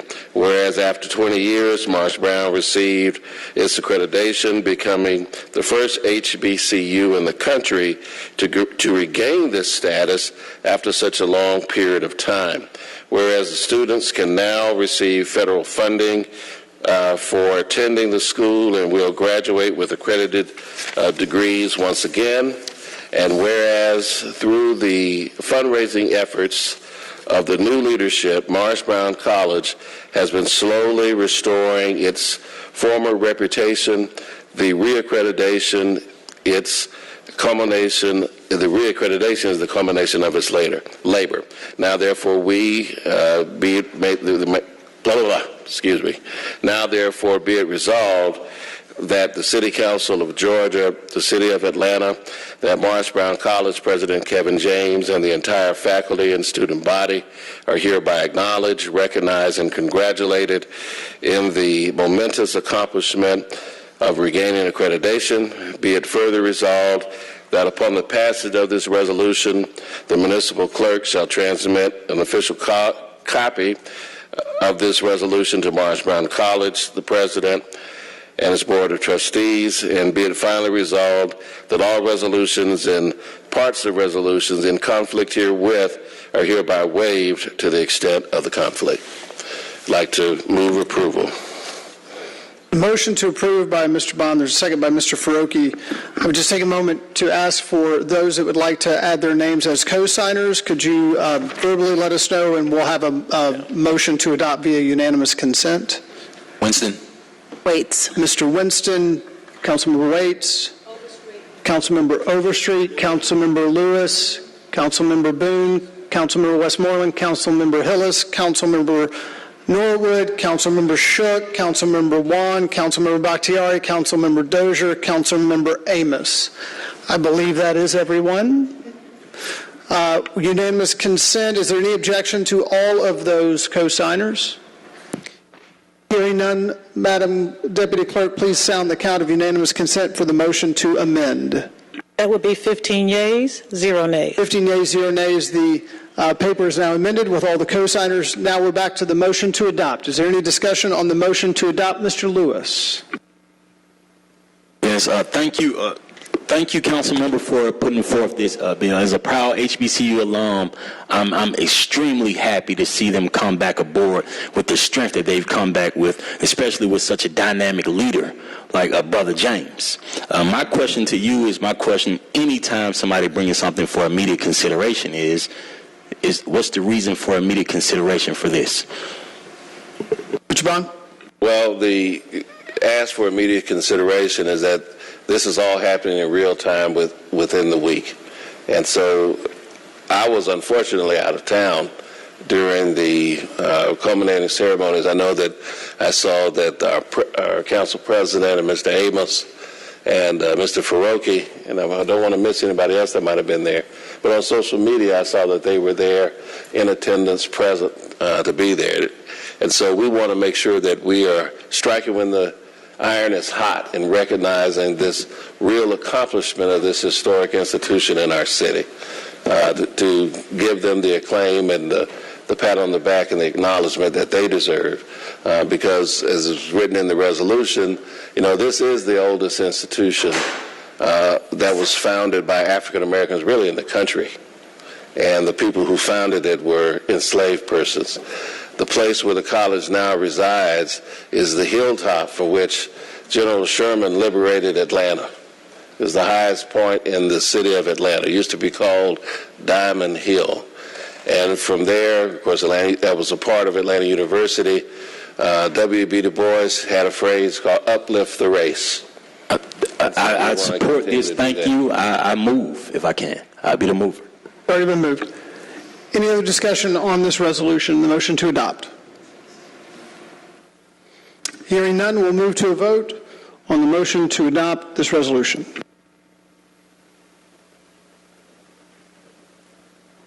The vote is now open.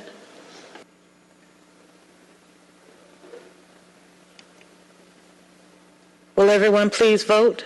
The vote is now closed. 15 yeas, 0 nays. 15 yeas, 0 nays. The motion to adopt passes. Mr. Bond, please proceed. Thank you, colleagues, and thank you, Mr. President.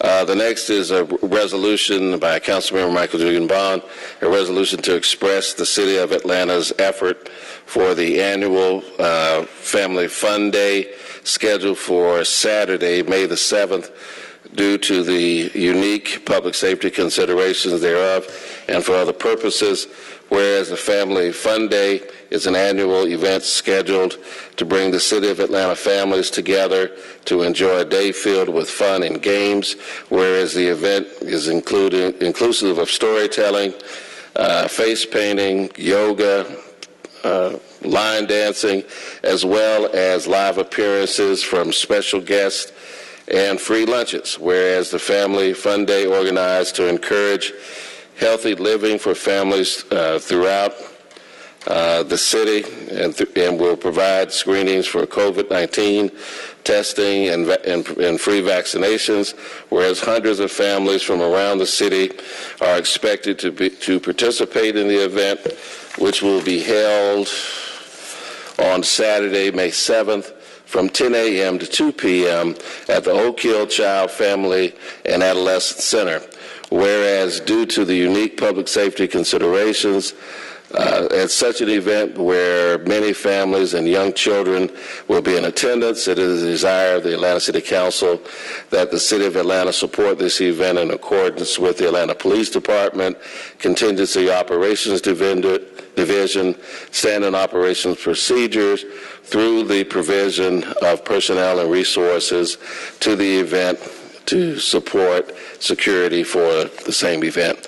Now, therefore, be it resolved that the City Council of the City of Atlanta, Georgia, due to the unique public safety considerations, the Family Fun Day event on May 7th, it is the desire of the Atlanta City Council for the City of Atlanta to support this event in accordance with the Atlanta Police Department's Contingency Operations Division, Standard Operations Procedure, through the provision of personnel and resources to the event for securing support. Be it further resolved in accordance herewith, the City of Atlanta to provide certain personnel and resources for support. Be it finally resolved that nothing in this resolution shall be construed to exempt this event from any requirements under the City Code of Ordinance which state law is in relation thereto. So I'd like to move approval. It's a motion to adopt, which Elms 29693, resolution just read by Mr. Bond. Is there a second? Seconded by Councilmember Boone. Is there any discussion of this resolution? Mr. Westmoreland. Thank you. I'm not quite sure if the question is for Mr. Bond. It might be for law or finance. But since this item is before us for immediate, and I assume that's because of the date, what are we committing the city to from a financial and personnel perspective? Mr. Bond? Just to have police around the park.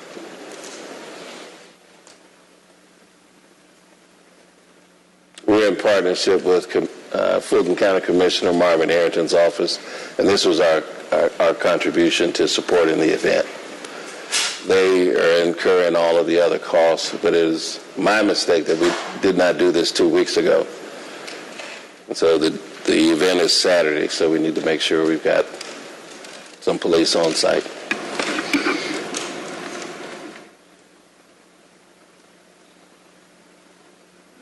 All right. Mr. CFO or someone from the finance team, is that all right? Good afternoon, Councilmember Yolanda Carr, Department of Finance. So as we have other events in the city, such as the 4th of July with the Peachtree Road race and other events, we would just have to coordinate as far as overtime is concerned.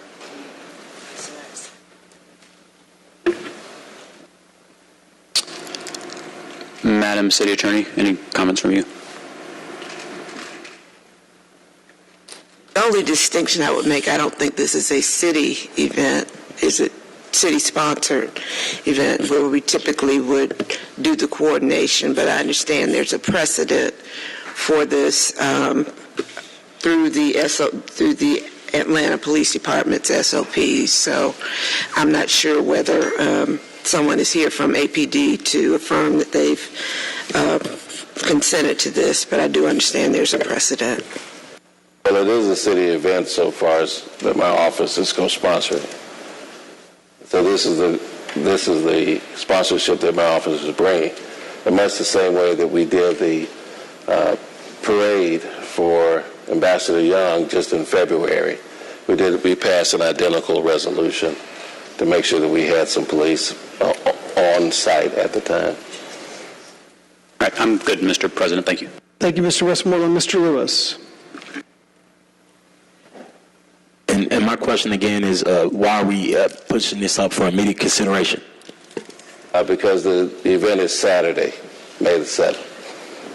Thank you. That's a good enough reason. Thank you. Mr. Wan? Actually, I saw APD walking up to the podium. I'd like to hear from them in terms of their understanding of the commitment, if they have the appropriate resources to staff this. And then I have some following questions. If we want to hear from gentlemen from APD, we'll have to go into committee of a whole. It's been moved by Mr. Westmoreland, seconded by Mr. Hillis. Unanimous consent. Is there any objection to moving committee of the whole? Hearing none, please sound the count on the unanimous consent.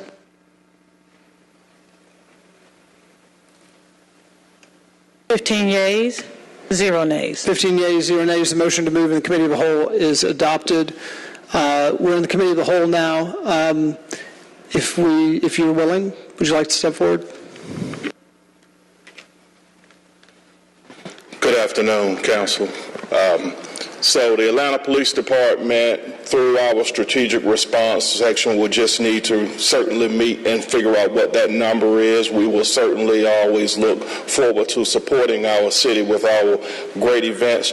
We no longer have the contingency operations division for this specific one, but they've been transitioned over to the strategic response section, I should say. So we'll certainly look at that. I don't believe it would be a heavy lift, but we'll have to certainly look at the other events and ensure that we can put the adequate resources in place to support.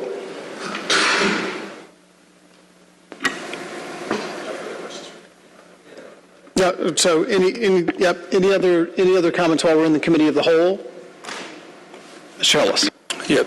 Thank you, Deputy Chief. My question is, I guess from an APD perspective, I know there's, quote-unquote city-sponsored events. This seems to be sponsored by a council office, so I'm trying to see the line and why this is needed because, for example, we have numerous council members are, hosting, Jazz in the Park events, and, we're not doing these papers or told we need to do these papers, so I'm trying to see trying to understand why this paper is needed to get APD resources to staff this particular event, and I don't know who has the answer to that.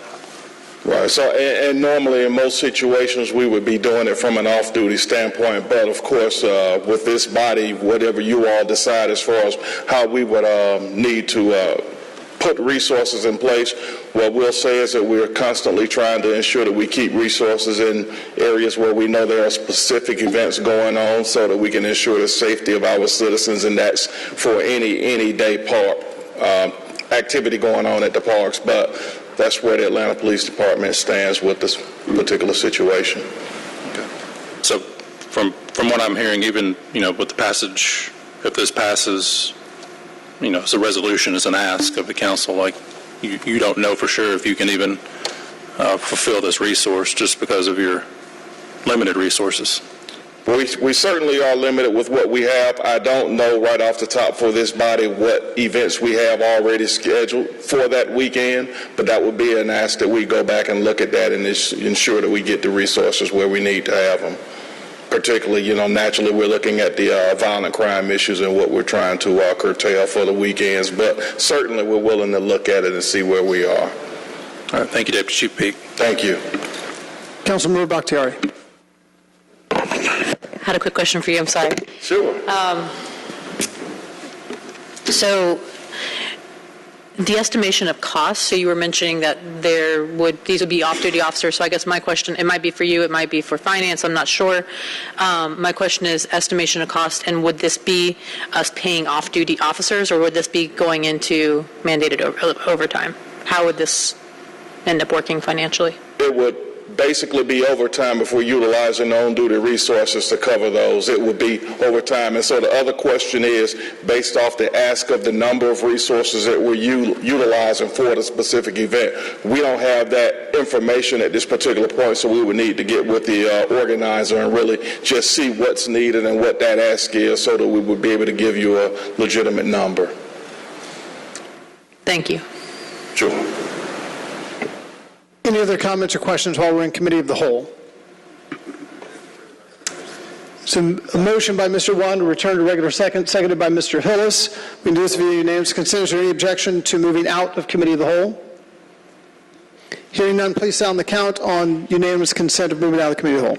Unanimous consent is 15 yeas, 0 nays. 15 yeas, 0 nays. We're now out of committee of the whole and back into the regular session, and there's a motion to adopt on the table. Mr. Wan. Yeah, I still had some questions after hearing from APD. So this may be for law. So I thought the process, if we wanted to support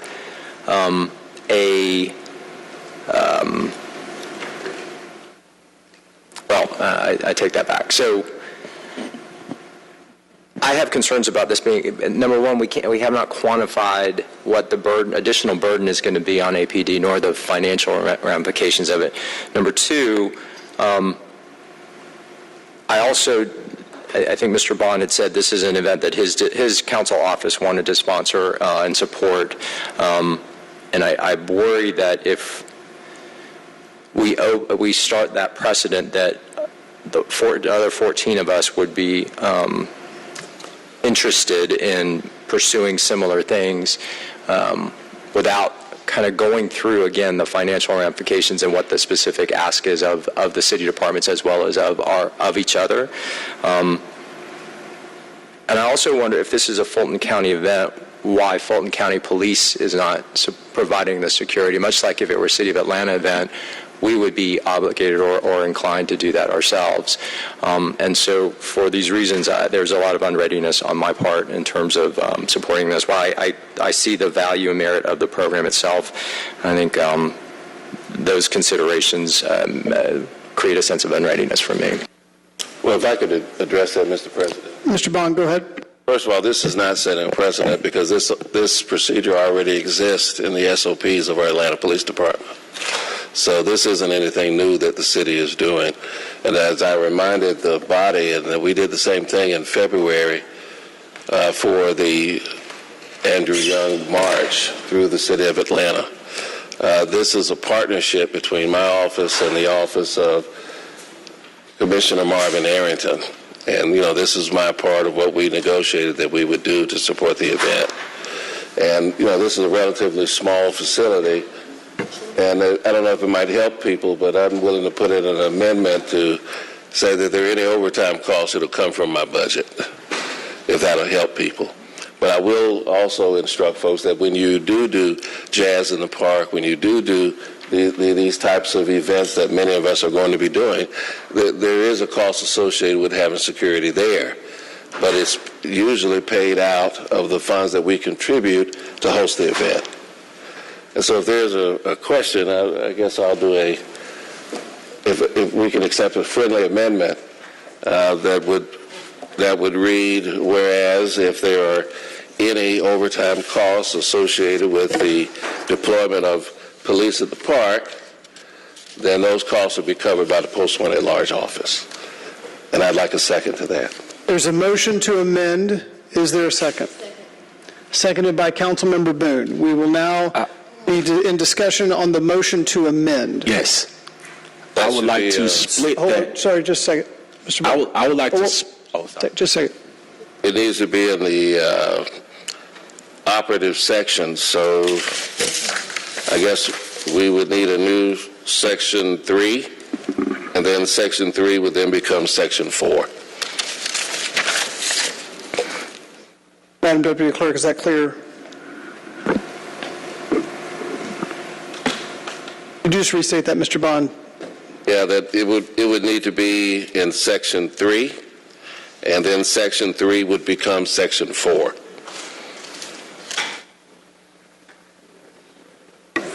Okay, we're in discussion on the motion to amend. So first, I would like to thank you for doing this in my district. I would like to help you pay for the overtime for police. So my office will split that cost, whatever the overtime is for you. My office will split that cost. Thank you. Well, I'll accept that as a friendly amendment to my verbal friendly amendment. All right, so we have an edit to your amendment that would, instead of one council office, it's 2 council offices, correct? Okay, yeah. Okay. Mr. Shook. Any other discussion on the motion to amend?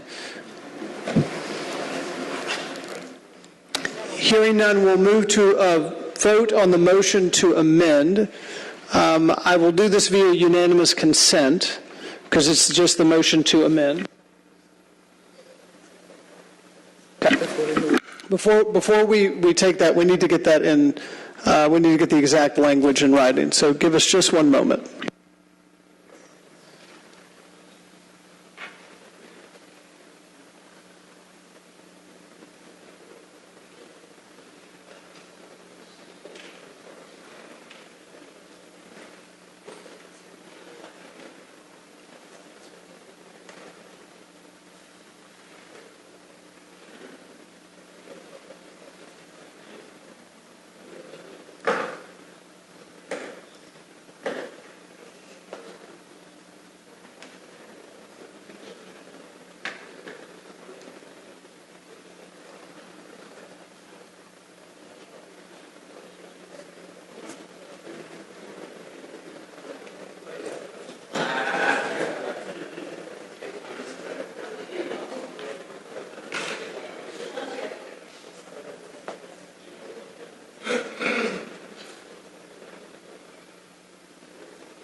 While we're waiting on the language of that amendment to be finalized and recorded, Mr. Wan, you had an announcement you wanted to make.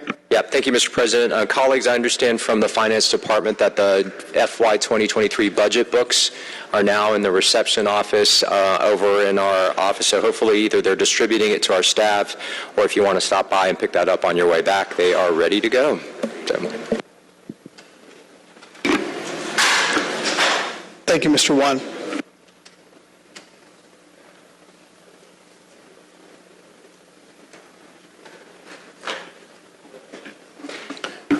While we have a moment, Councilmember Norwood. Yes. Colleagues, at your place is the legislation that we passed about identifying the top 5 blighted properties in your district. So this is for district council people. Please get those back to my office and we'll send them to the chairs as we specified in the legislation. Thank you. But you've each got one at your place. Thank you.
Colleagues, we are on the motion to amend. I'm going to ask the Deputy Clerk just to read the exact language so that we all have it. The amendment should read to amend the third resolve clause of the resolution to state if there are any overtime costs, that cost will be absorbed by Post 1 at large and Council District 12 equally. Thank you. Let's please proceed with the motion to amend. Please open the vote.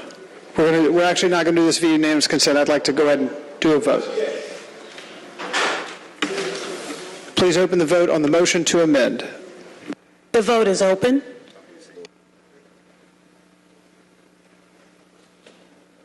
Will everyone please vote?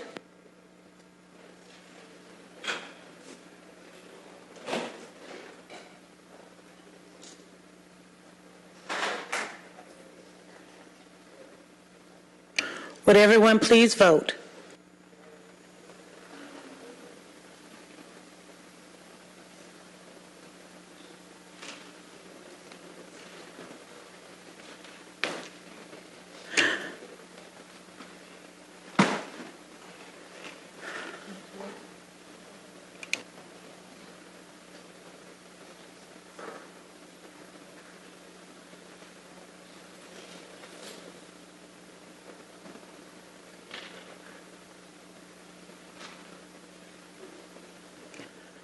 The vote is closed. 14 yeas, 0 nays. 14 yeas, 0 nays. The motion to amend is adopted. We're now back to the main motion on the resolution. Mr. Shook. Yeah, thank you. I think some of us have been looking at a screen grab of an announcement for the event saying that this is the 7th annual. Who provided security for the prior 6? I'm not sure if anyone knows. Rather than try to go back in committee of the whole again, I've asked Deputy Chief Peake, and he does not know. Mr. Bond is a participant in this event. Do you know who provided security for the prior 6? This is my first year partnering with Commissioner Arrington, so no. I do not know. Probably Fulton County, but thank you. Mr. Wan. Thank you. While that was going on, I had a conversation with Law. So because it's committing city funds, there will need to be a follow-up ordinance after the fact that quantifies the amounts to be transferred for up. So that we can do on the back end from council districts post 1 and at-large 1 and then District 12, where they do have a recommendation, which I'm going to make an amendment of, that the word shall in the be it further resolved clause, the city shall provide certain personnel, be amended to replace that word with the city requests that APD provide. It's a simple amendment that captures the intent but just takes the legal concerns out of it. So I make that amendment. I have the printed copy here for anybody who wants it. There's a motion to amend by Mr. Wan. There's a second by Mr. Hillis. So now we'll have discussion on the motion to amend. Mr. Bond. Oh, thank you, Mr. President. I just have a question on the law department. Since the resolutions are non-binding, what is the legal concern about the language? Because whenever you use the word shall, that connotes that there's no discretion. It's not anything that can, it's required. So that's the concern. Shall connotes that there's no choice, there's no other thing that you can do other than do what's behind the shall. I mean, but that's the point of the resolution. I mean, we're not just asking that it happen. The point of the resolution is that it should happen, particularly given the rate of crime and the incidents that have happened in the city. So, I don't know. I withdraw. Other discussion on the motion to amend? Hearing no other discussion, we'll move to vote on the amendment. Madam Deputy Clerk, please open the vote on the motion to amend. The vote is open. Will everyone please vote?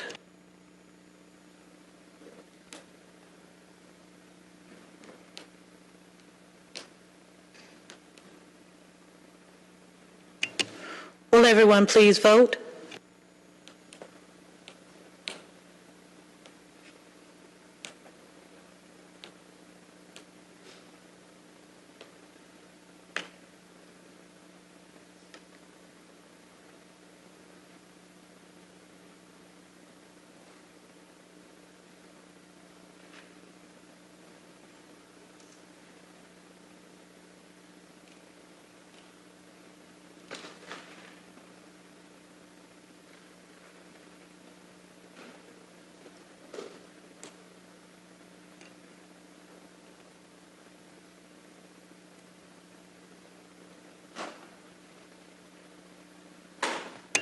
The vote is closed. 13 yeas, 0 nays. 13 yeas, 0 nays. The motion to amend is adopted. We're now back to the main motion to adopt the resolution as it has been amended now. Is there discussion on the motion to adopt? Hearing none, we'll move to a vote on the motion to adopt Elms 29693, resolution by Mr. Bond as amended. Please open the vote. The vote is open. Will everyone please vote?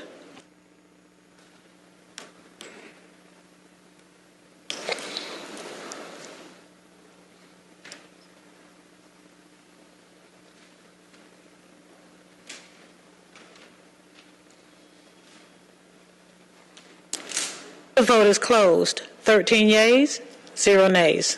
13 yeas, 0 nays. The motion to adopt passes. Thank you, colleagues. I appreciate it. And just a note for the public, ever since I got here, since January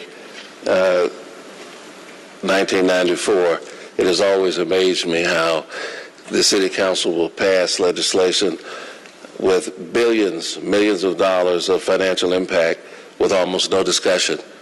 But yet the things with the smallest financial implications, we can always rest assured that they get the most scrutiny. Some things never change. Are there any more? There is one additional item for immediate consideration. Mr. Hillis. Oh, and also before I leave the podium, Mr. Warren, I know you like to run a tight ship.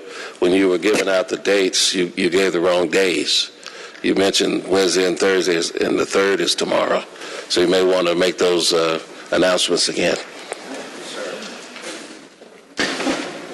Mr. Hillis.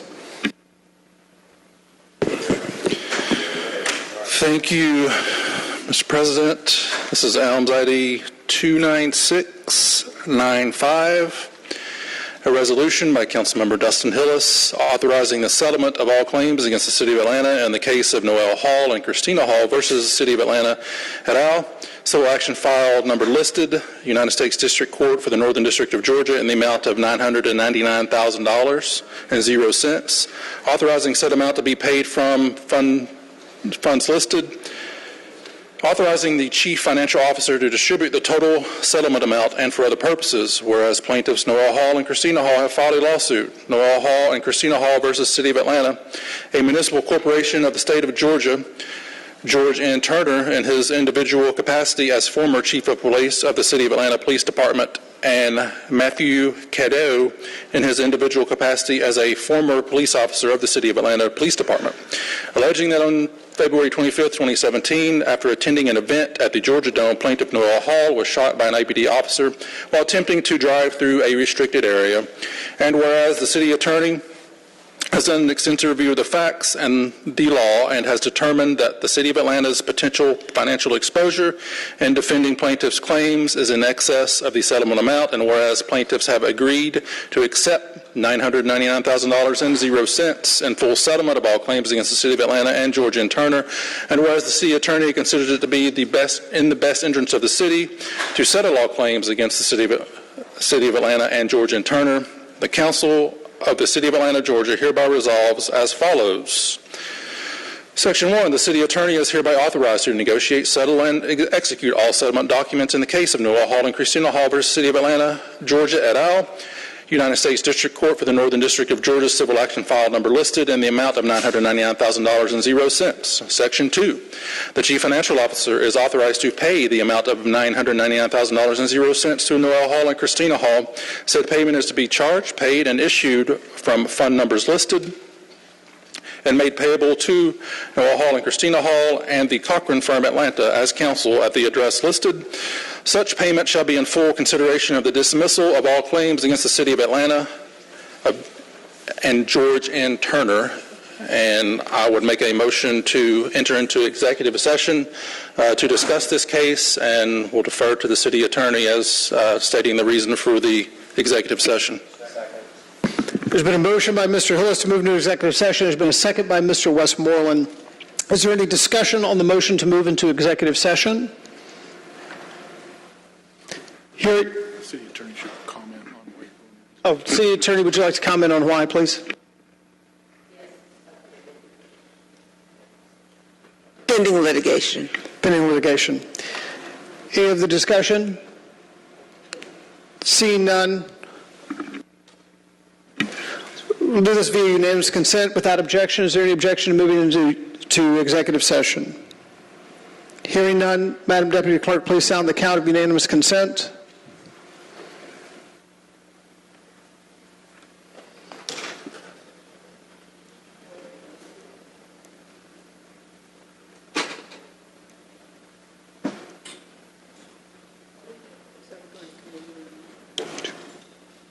Unanimous consent is 14 yeas, 0 nays. 14 yeas, 0 nays. The motion to move into executive session passes. Council members and city attorney, we will move into committee room 2, just off of the chambers for this executive session. Committee room 2.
6:30, but I don't like it.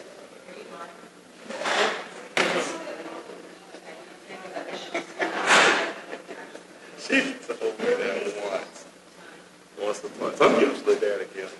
Every now and then I ask questions. Still there. Every blue moon now she'll leave up again. Like I said, I got that. I'm sure it's better than one of those MPU So first.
Time will tell.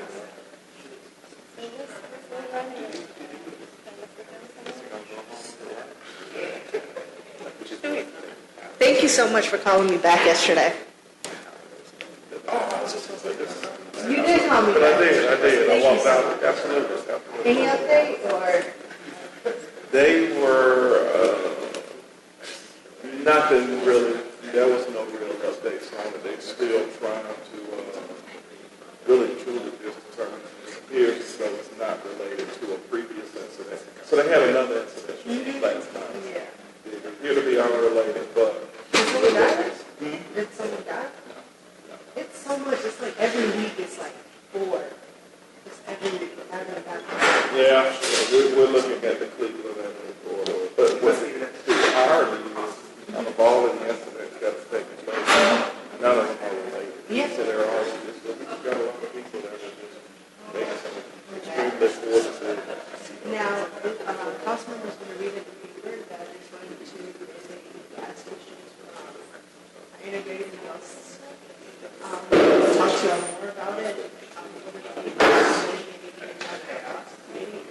That would be a good idea.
All right.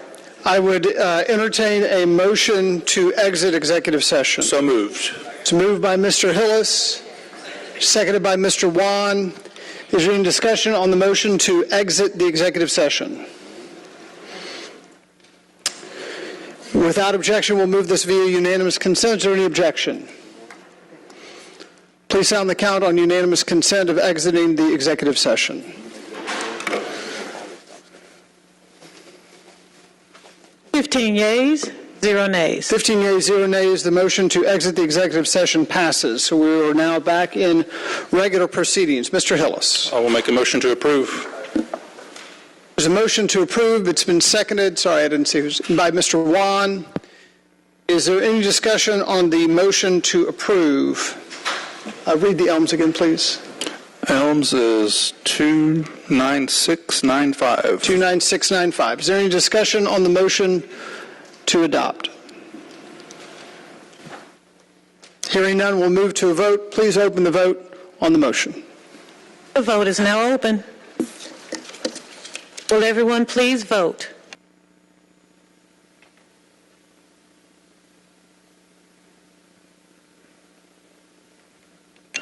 The vote is closed. 15 yeas, 0 nays. 15 yeas, 0 nays. The motion to adopt passes. Mr. Hillis, anything else? Thank you, Mr. President. That concludes my items for immediate consideration. Thank you.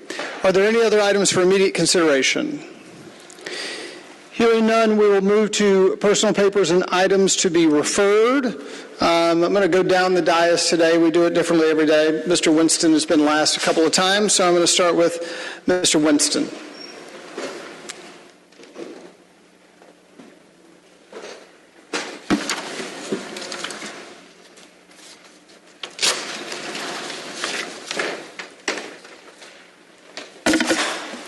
Thank you, Mr. Chair. I have 3 items for consideration today.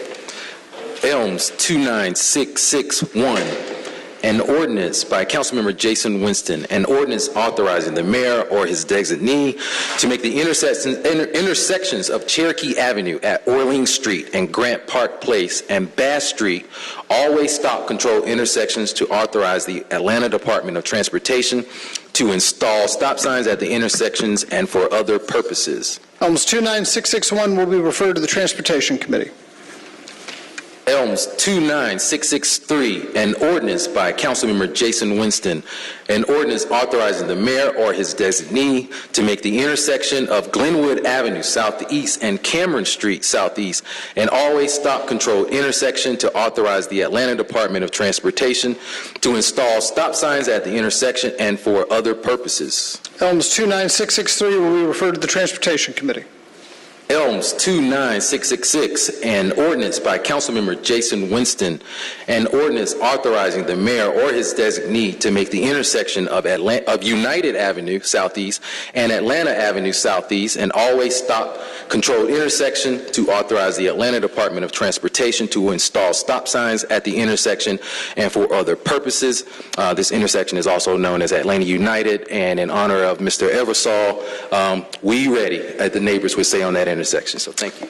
ELMS 29666 will be referred to the Transportation Committee. Thank you. Mr. Farooqui, I don't believe you have anything today. Mr. Amos.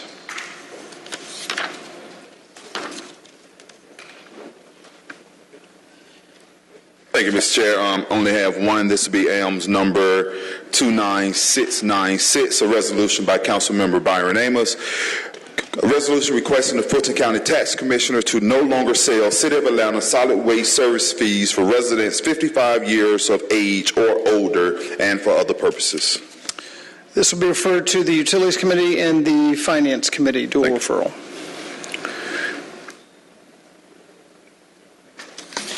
Mr. Dozier, I don't believe you have anything today, so Councilmember Bakhtiari, I don't believe you have anything today. Is that correct? You have one? Oh, yes, sorry. Councilmember Bakhtiari. Thank you, Mr. Chair. To all my colleagues getting me shade, just giving you all a chance to catch up, so only one paper this week. my paper is Elms, number 29665, an ordinance by Councilmember Liliana Bakhtiari, an ordinance authorizing the mayor or his designee to make the intersections of Morgan Place Southeast and Alexa Avenue Southeast, Hooper Street Southeast and Dawes Avenue Southeast, and Hooper Street Southeast and Salmon Avenue Southeast, always stop-controlled intersections, to authorize the Atlanta Department of Transportation to install stop signs at the intersections and for other purposes. Elms 29665 will be referred to the Transportation Committee. I'll do my best to read in 18 papers next time. Thank you. Councilmember Juan. Thank you, Council President. Elms 29614, an ordinance by Councilmember Alex Juan authorizing a donation in an amount not to exceed $250.00 from the District 6 distributions account to Midtown Neighbors Association and for other purposes. Elms 29614 will be referred to the Finance Exec Committee. Elms 29624, an ordinance by Councilmember Alex Juan authorizing the mayor or his designee to prohibit parking in front of 145 Huntington Road, northeast in front of the entrance to Clear Creek Nature Preserve, to authorize the Department of Transportation to install signage at the appropriate location along the prohibited area per Section 150-86 of the City Code and for other purposes. Elms 29624 will be referred to the Transportation Committee. Elms 29612, a resolution by Councilmember Alex Juan authorizing the Chief Financial Officer to refund customers for overpayments to water and sewer accounts in amount of blank, all funds to be charged to and paid from fund, department, organization, and account numbers listed, and for other purposes. Elms 29612 will be referred to the Finance Exec Committee.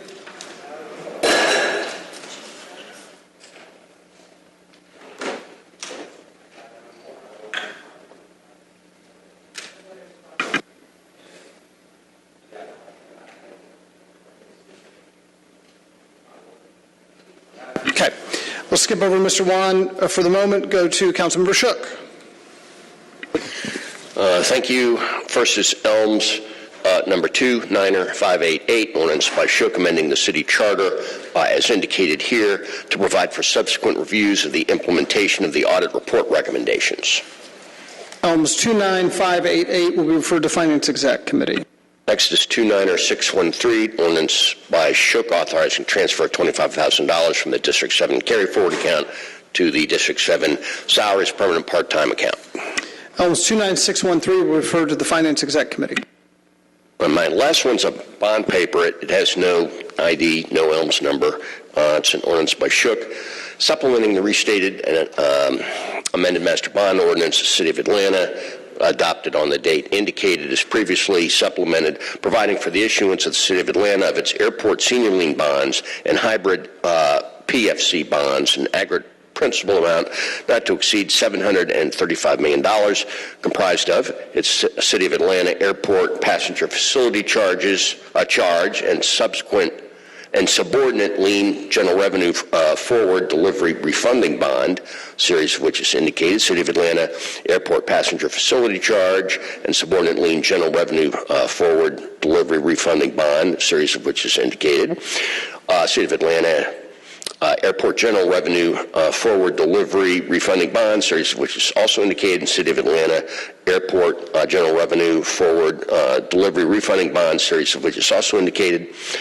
Collectively, the Series 2023 forward delivery refunding bonds, providing funds for the purpose of, among other things, refunding and redeeming all or a portion of the outstanding 2014 A, B, and C bonds, as further described herein, providing for the forms and authorization and authorizing the execution of said Series 2023 forward delivery refunding bonds, providing for the right of the holders of said Series 2023 forward delivery refunding bonds, authorizing the forms of the forward delivery bond purchase agreements with respect to each series of the 2023 forward delivery refunding bonds, authorizing the execution of a continuing disclosure agreement, authorizing an escrow deposit agreement, designating an escrow agent, paying agent, and bond registrar, authorizing certain officials and employees of the city to take all actions required in connection with the issuance of said Series 2023 forward delivery refunding bonds, providing for the authorization of certain amendments to the master bond ordinance, and, as always, for other purposes. This will be referred to the Finance Exec Committee. Councilman Norwood.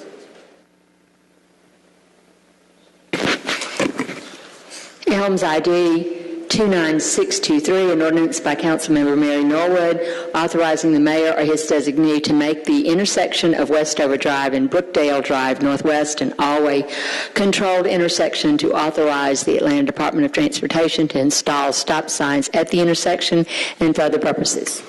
Elms 29623 will refer to the Transportation Committee. Elms ID 29625, an ordinance by Councilmember Mary Norwood authorizing the mayor or his designee to make the intersection of Dover Road Northwest and Rockingham Drive Northwest an always stop controlled intersection, to authorize the Atlanta Department of Transportation to install stop signs at the intersection and for other purposes. Elms 29625 will be referred to the Transportation Committee. Elms 29626, an ordinance by Councilmember Mary Norwood authorizing the mayor or his designee to install an all-way stop at the intersection of Habersham Road and Norwood Drive Northwest and for other purposes. Elms 29626 will be referred to the Transportation Committee. Elms 29627, an ordinance by Councilmember Mary Norwood, an ordinance authorizing the mayor or his designee to install traffic calming devices on Argonne Drive Northwest between Chateau Drive and Marne Drive Northwest and for other purposes.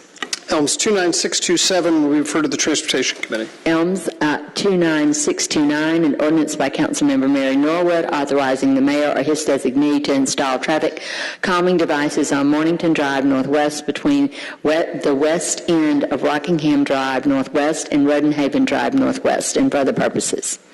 Elms 29629 will be referred to the Transportation Committee. Elms 29630, an ordinance by Councilmember Mary Norwood authorizing the mayor or his designee to install traffic calming devices on Broadland Road Northwest between West Conway Drive and Northside Drive Northwest and for other purposes. Elms 29630 will be referred to the Transportation Committee. Elms 29631, an ordinance by Councilmember Mary Norwood authorizing the mayor or his designee to make the intersection of West Wesley Road and Margaret Mitchell Drive an all-way stop controlled intersection, to authorize the Atlanta Department of Transportation to install stop signs at the intersection and for other purposes. Elms 29631 will be referred to the Transportation Committee. Elms 29659, an ordinance by Mary Norwood authorizing the mayor or his designee to install traffic calming devices on Broadland Road between, wait a minute, we already did that one, West Conway Drive and Northside Drive. So that's a duplicate. We didn't do that. We didn't do that. We didn't do that. We didn't do it? No, Okay. No. Then, Elms 29659 will be referred to Transportation Committee. okay. And the last one is Elms 29664, authorizing an ordinance by Councilmember Mary Norwood authorizing the mayor or his designee to make the intersections of Argonne Drive and Marne Drive an always stop controlled intersection, to authorize the Atlanta Department of Transportation to install stop signs at the intersection and for other purposes. Elms 29664 will be referred to the Transportation Committee. That it? Thank you. Councilmember Hillis.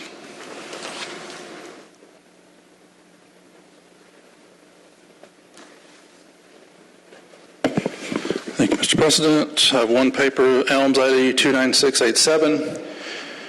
An ordinance by council members Dustin Hillis, Jason Dozier, Matt Westmoreland, Jason Winston, Mary Norwood, Howard Shook, Liliana Bakhtiari, Alex Wan, Byron Amos, Antonio Lewis, Andrea L. Boone, Amir Faroki, Keisha Sean Waits, and Michael Julian Bond, to amend Chapter 74, Article 5, Section 74-175 of the City of Atlanta Code of Ordinances, to authorize the municipal court to order the abatement of a public nuisance established as a result of violent conduct or crime occurring within certain properties through the immediate closure of such properties, to require the municipal court to order the abatement of such a public nuisance through the immediate closure of such properties where the municipal court has determined such a public nuisance to have occurred twice regarding the same property within 24 months and for other purposes.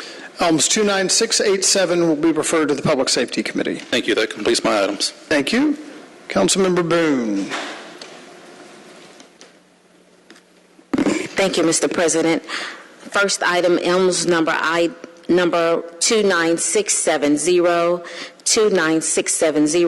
an ordinance by Councilmember Andrea Boone, an ordinance declaring that all video or audio recordings of meetings of the Atlanta City Council, of any committees of the Atlanta City Council, and of any boards, authorities, commissions, ETC-BACE created by the Atlanta City Council shall henceforth be incorporated into and shall supplement the minutes of all such meetings, or in the absence of written minutes shall act thereas, declaring that the minutes of such meetings which occurred prior to the effective date of this ordinance shall be hereby amended and supplemented to incorporate the audio or video recordings of such meetings where such audio or video recordings have been maintained in the custody of the City of Atlanta, such that such recordings shall be henceforth considered a part of all such minutes, or in the absence of written minutes shall hereby officially be recognized thereas and for other purposes. Councilmember, I believe this is Elms 29669. I've been told by the clerk. So Elms 29669 will be referred to the Committee on Council. Oh, Elms number on there. Next item, Elms number 29619. 29619, an ordinance by Council Members Andrea L. Boone and Dustin Hillis and Michael Julian Bond, an ordinance to waive provisions of Part 3 Code of Ordinances, Land Development Code, Part 16, Zoning, Chapter 11, C1, Community Business District Regulations, Section 1611003, Permitted Principal Uses and Structures of the City of Atlanta Code of Ordinances for the purpose of waiving the distance requirements for an existing service station located at 3170 Donnelly Hollowell Parkway, Northwest Atlanta, Georgia, 30318, and for other purposes. Elms 29619 will be referred to the Public Safety Committee. An ordinance by Councilmember Andrea L. Boone, Elms number 29616, 29616, authorizing the transfer of $7,000.00 from the Council District 10 carry forward account to the Council District 10 expense account to continue serving the Atlanta community for the public good and for other purposes. Elms 29616 will be referred to the Finance Exec Committee.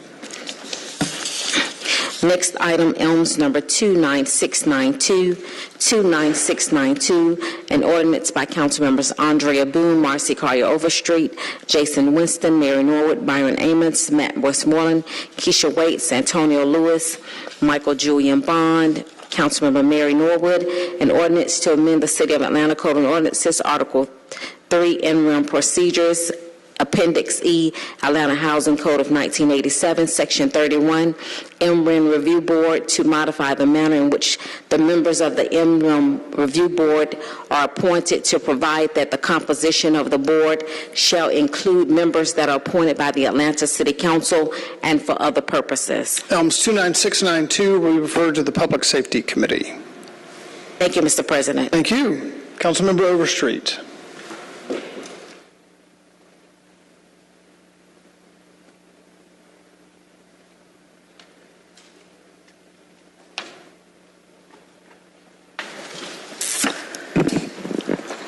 Okay, I have three papers.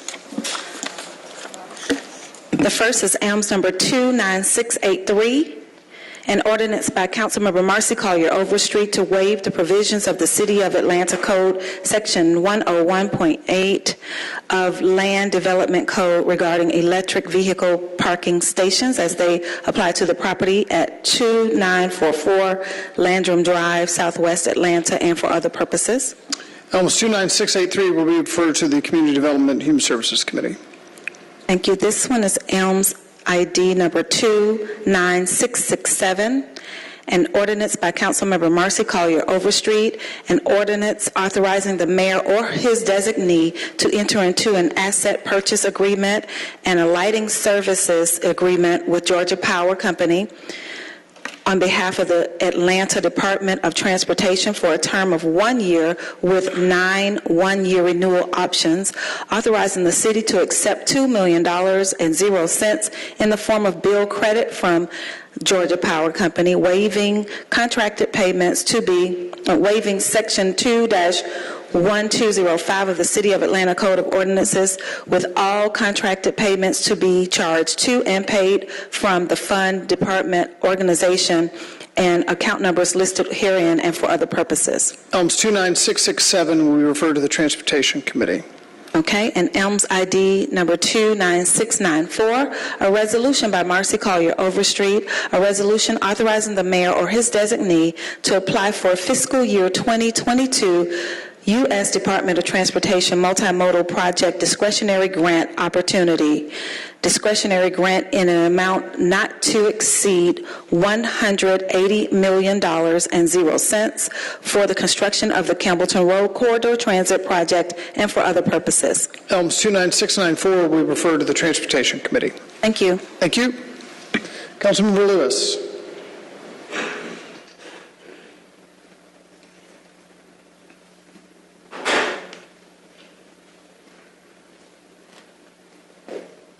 Thank you, President Shipman.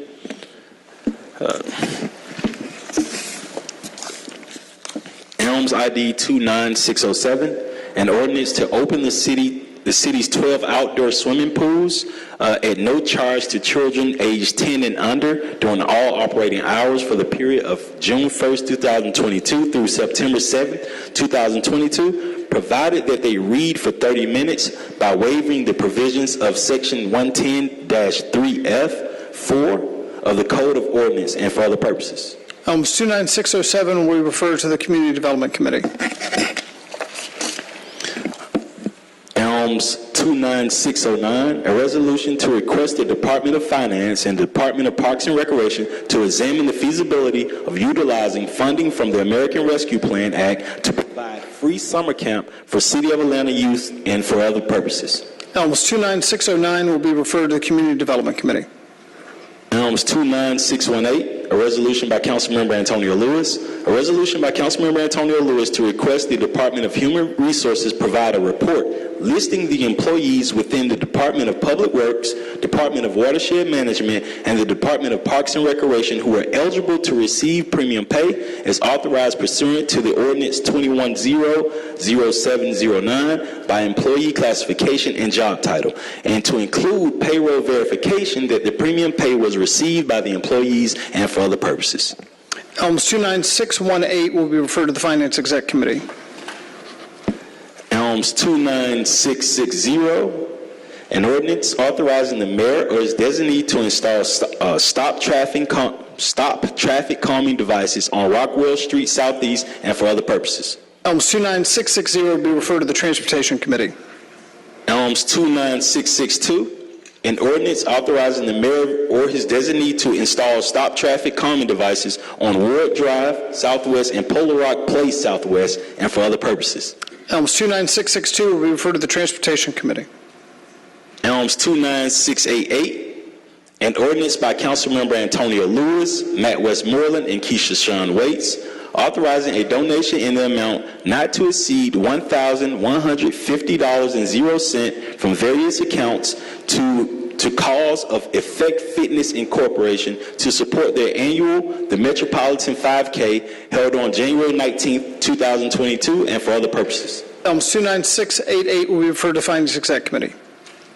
Elms 29689, an ordinance by Councilmember Antonio Lewis to amend the Atlanta Code of Ordinance, Chapter 30, Businesses, Article 3, Occupation Tax, Division 1, to create subsection 3087 to require that all service stations install continuous video recording systems at each fuel pump located at the station that will integrate into the Operation Shield video surveillance system, and for other purposes.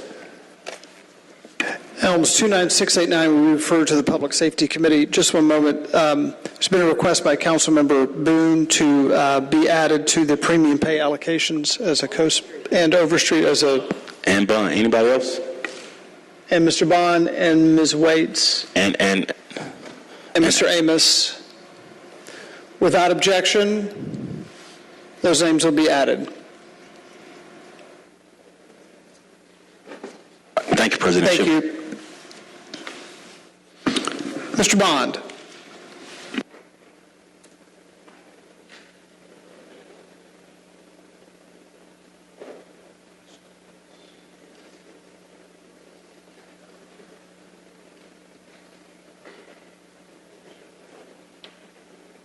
Thank you, Mr. President. An ordinance by Michael Julian Bond authorizing the donation in the amount not to exceed $500.00 from the Post One at Large Carry Forward account to the Shaking the Nations Foundation in honor of the 80th birthday of Reverend Dr. Gerald Durley and for other purposes.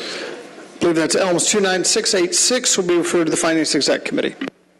Thank you. Thank you. Councilmember Westmoreland.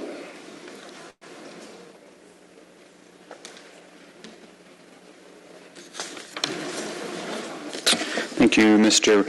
President. The first one is Elms number 29690, an ordinance by council members Matt Westmoreland, Jason Dozier, Jason Winston, Liliana Bakhtiari, Dustin Hillis, Alex Wan, Andrea Boone, Michael Julian Bond, Byron Amos, Keisha Sean Waits, Marcy Collier Overstreet, and Antonio Lewis, outlining increased oversight, accountability, resident participation, and a commitment to improved project delivery for the Moving Atlanta Forward Infrastructure Initiative and for other purposes. Elms 29690 will be duly referred to the Transportation Committee and the Finance Exec Committee.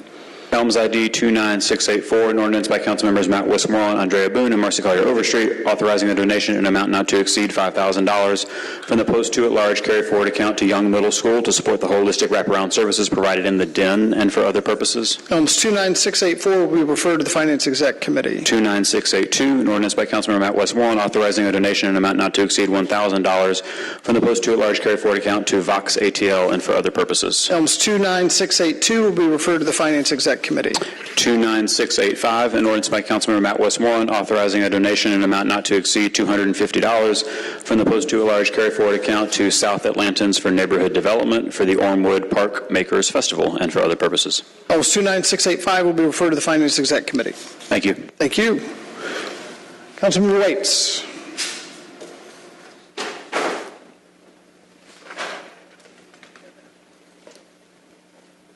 Thank you, Mr. President. I rise to read Elms ID number 29608. This is a resolution by Keisha Waits to celebrate the successful passage of House Bill 1013 during the Georgia General Assembly legislative session of 2022 to encourage the General Assembly to fully fund the measures called for in HB 1013 during the 2023 legislative session, to join the national movement to raise awareness about mental health by celebrating Mental Health Awareness Month during the month of May of 2022. Thank you, Mr. President. Elms 29608 will be referred to the Community Development Committee.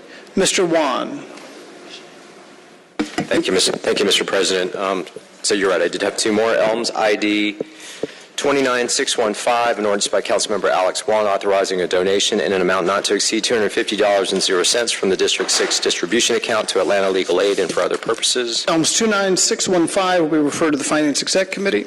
And Elms ID number 29668, a resolution by Councilmember Alex Wan authorizing the mayor or his designee to apply for a fiscal year 2022 U.S. Department of Transportation multimodal project discretionary grant opportunity discretionary grant in an amount not to exceed $70,656,000.00 for the construction of the Atlanta Beltline Northeast Trail and for other purposes. Elms 29668 will be referred to the Transportation Committee.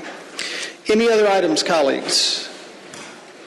Hearing none, we'll move to general remarks. Any general remarks today? Mr. Bond.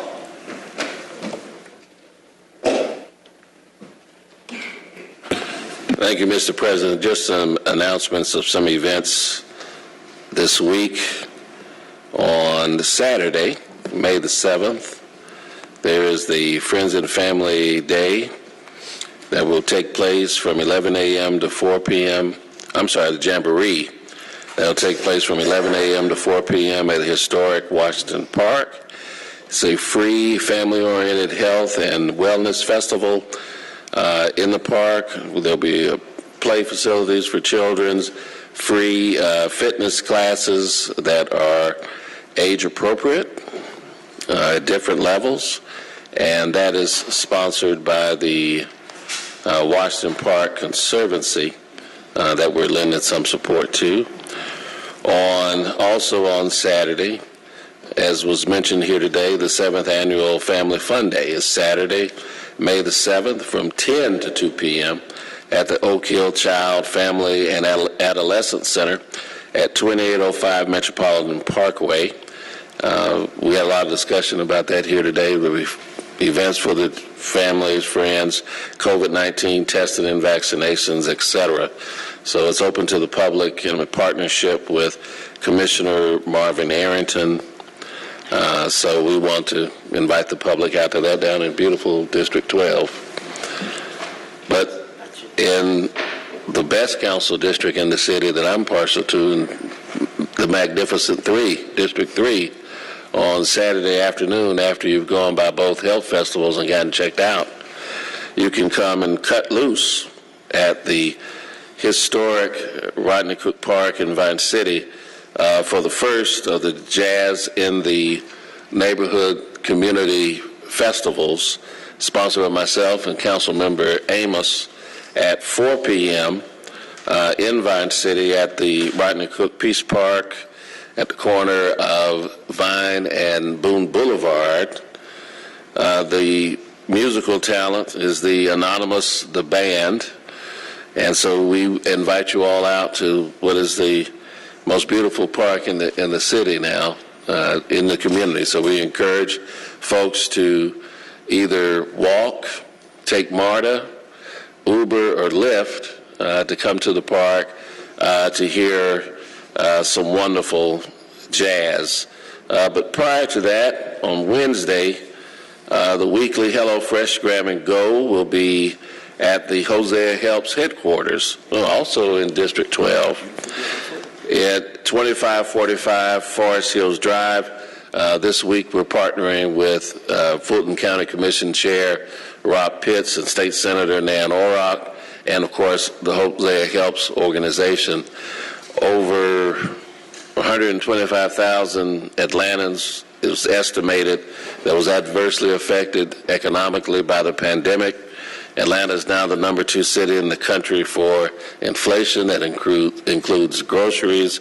In our partnership with Second Helpings Atlanta, that on their own diverts over 3 million pounds of food from going into landfills and gets it into the hands and homes of families across Atlanta.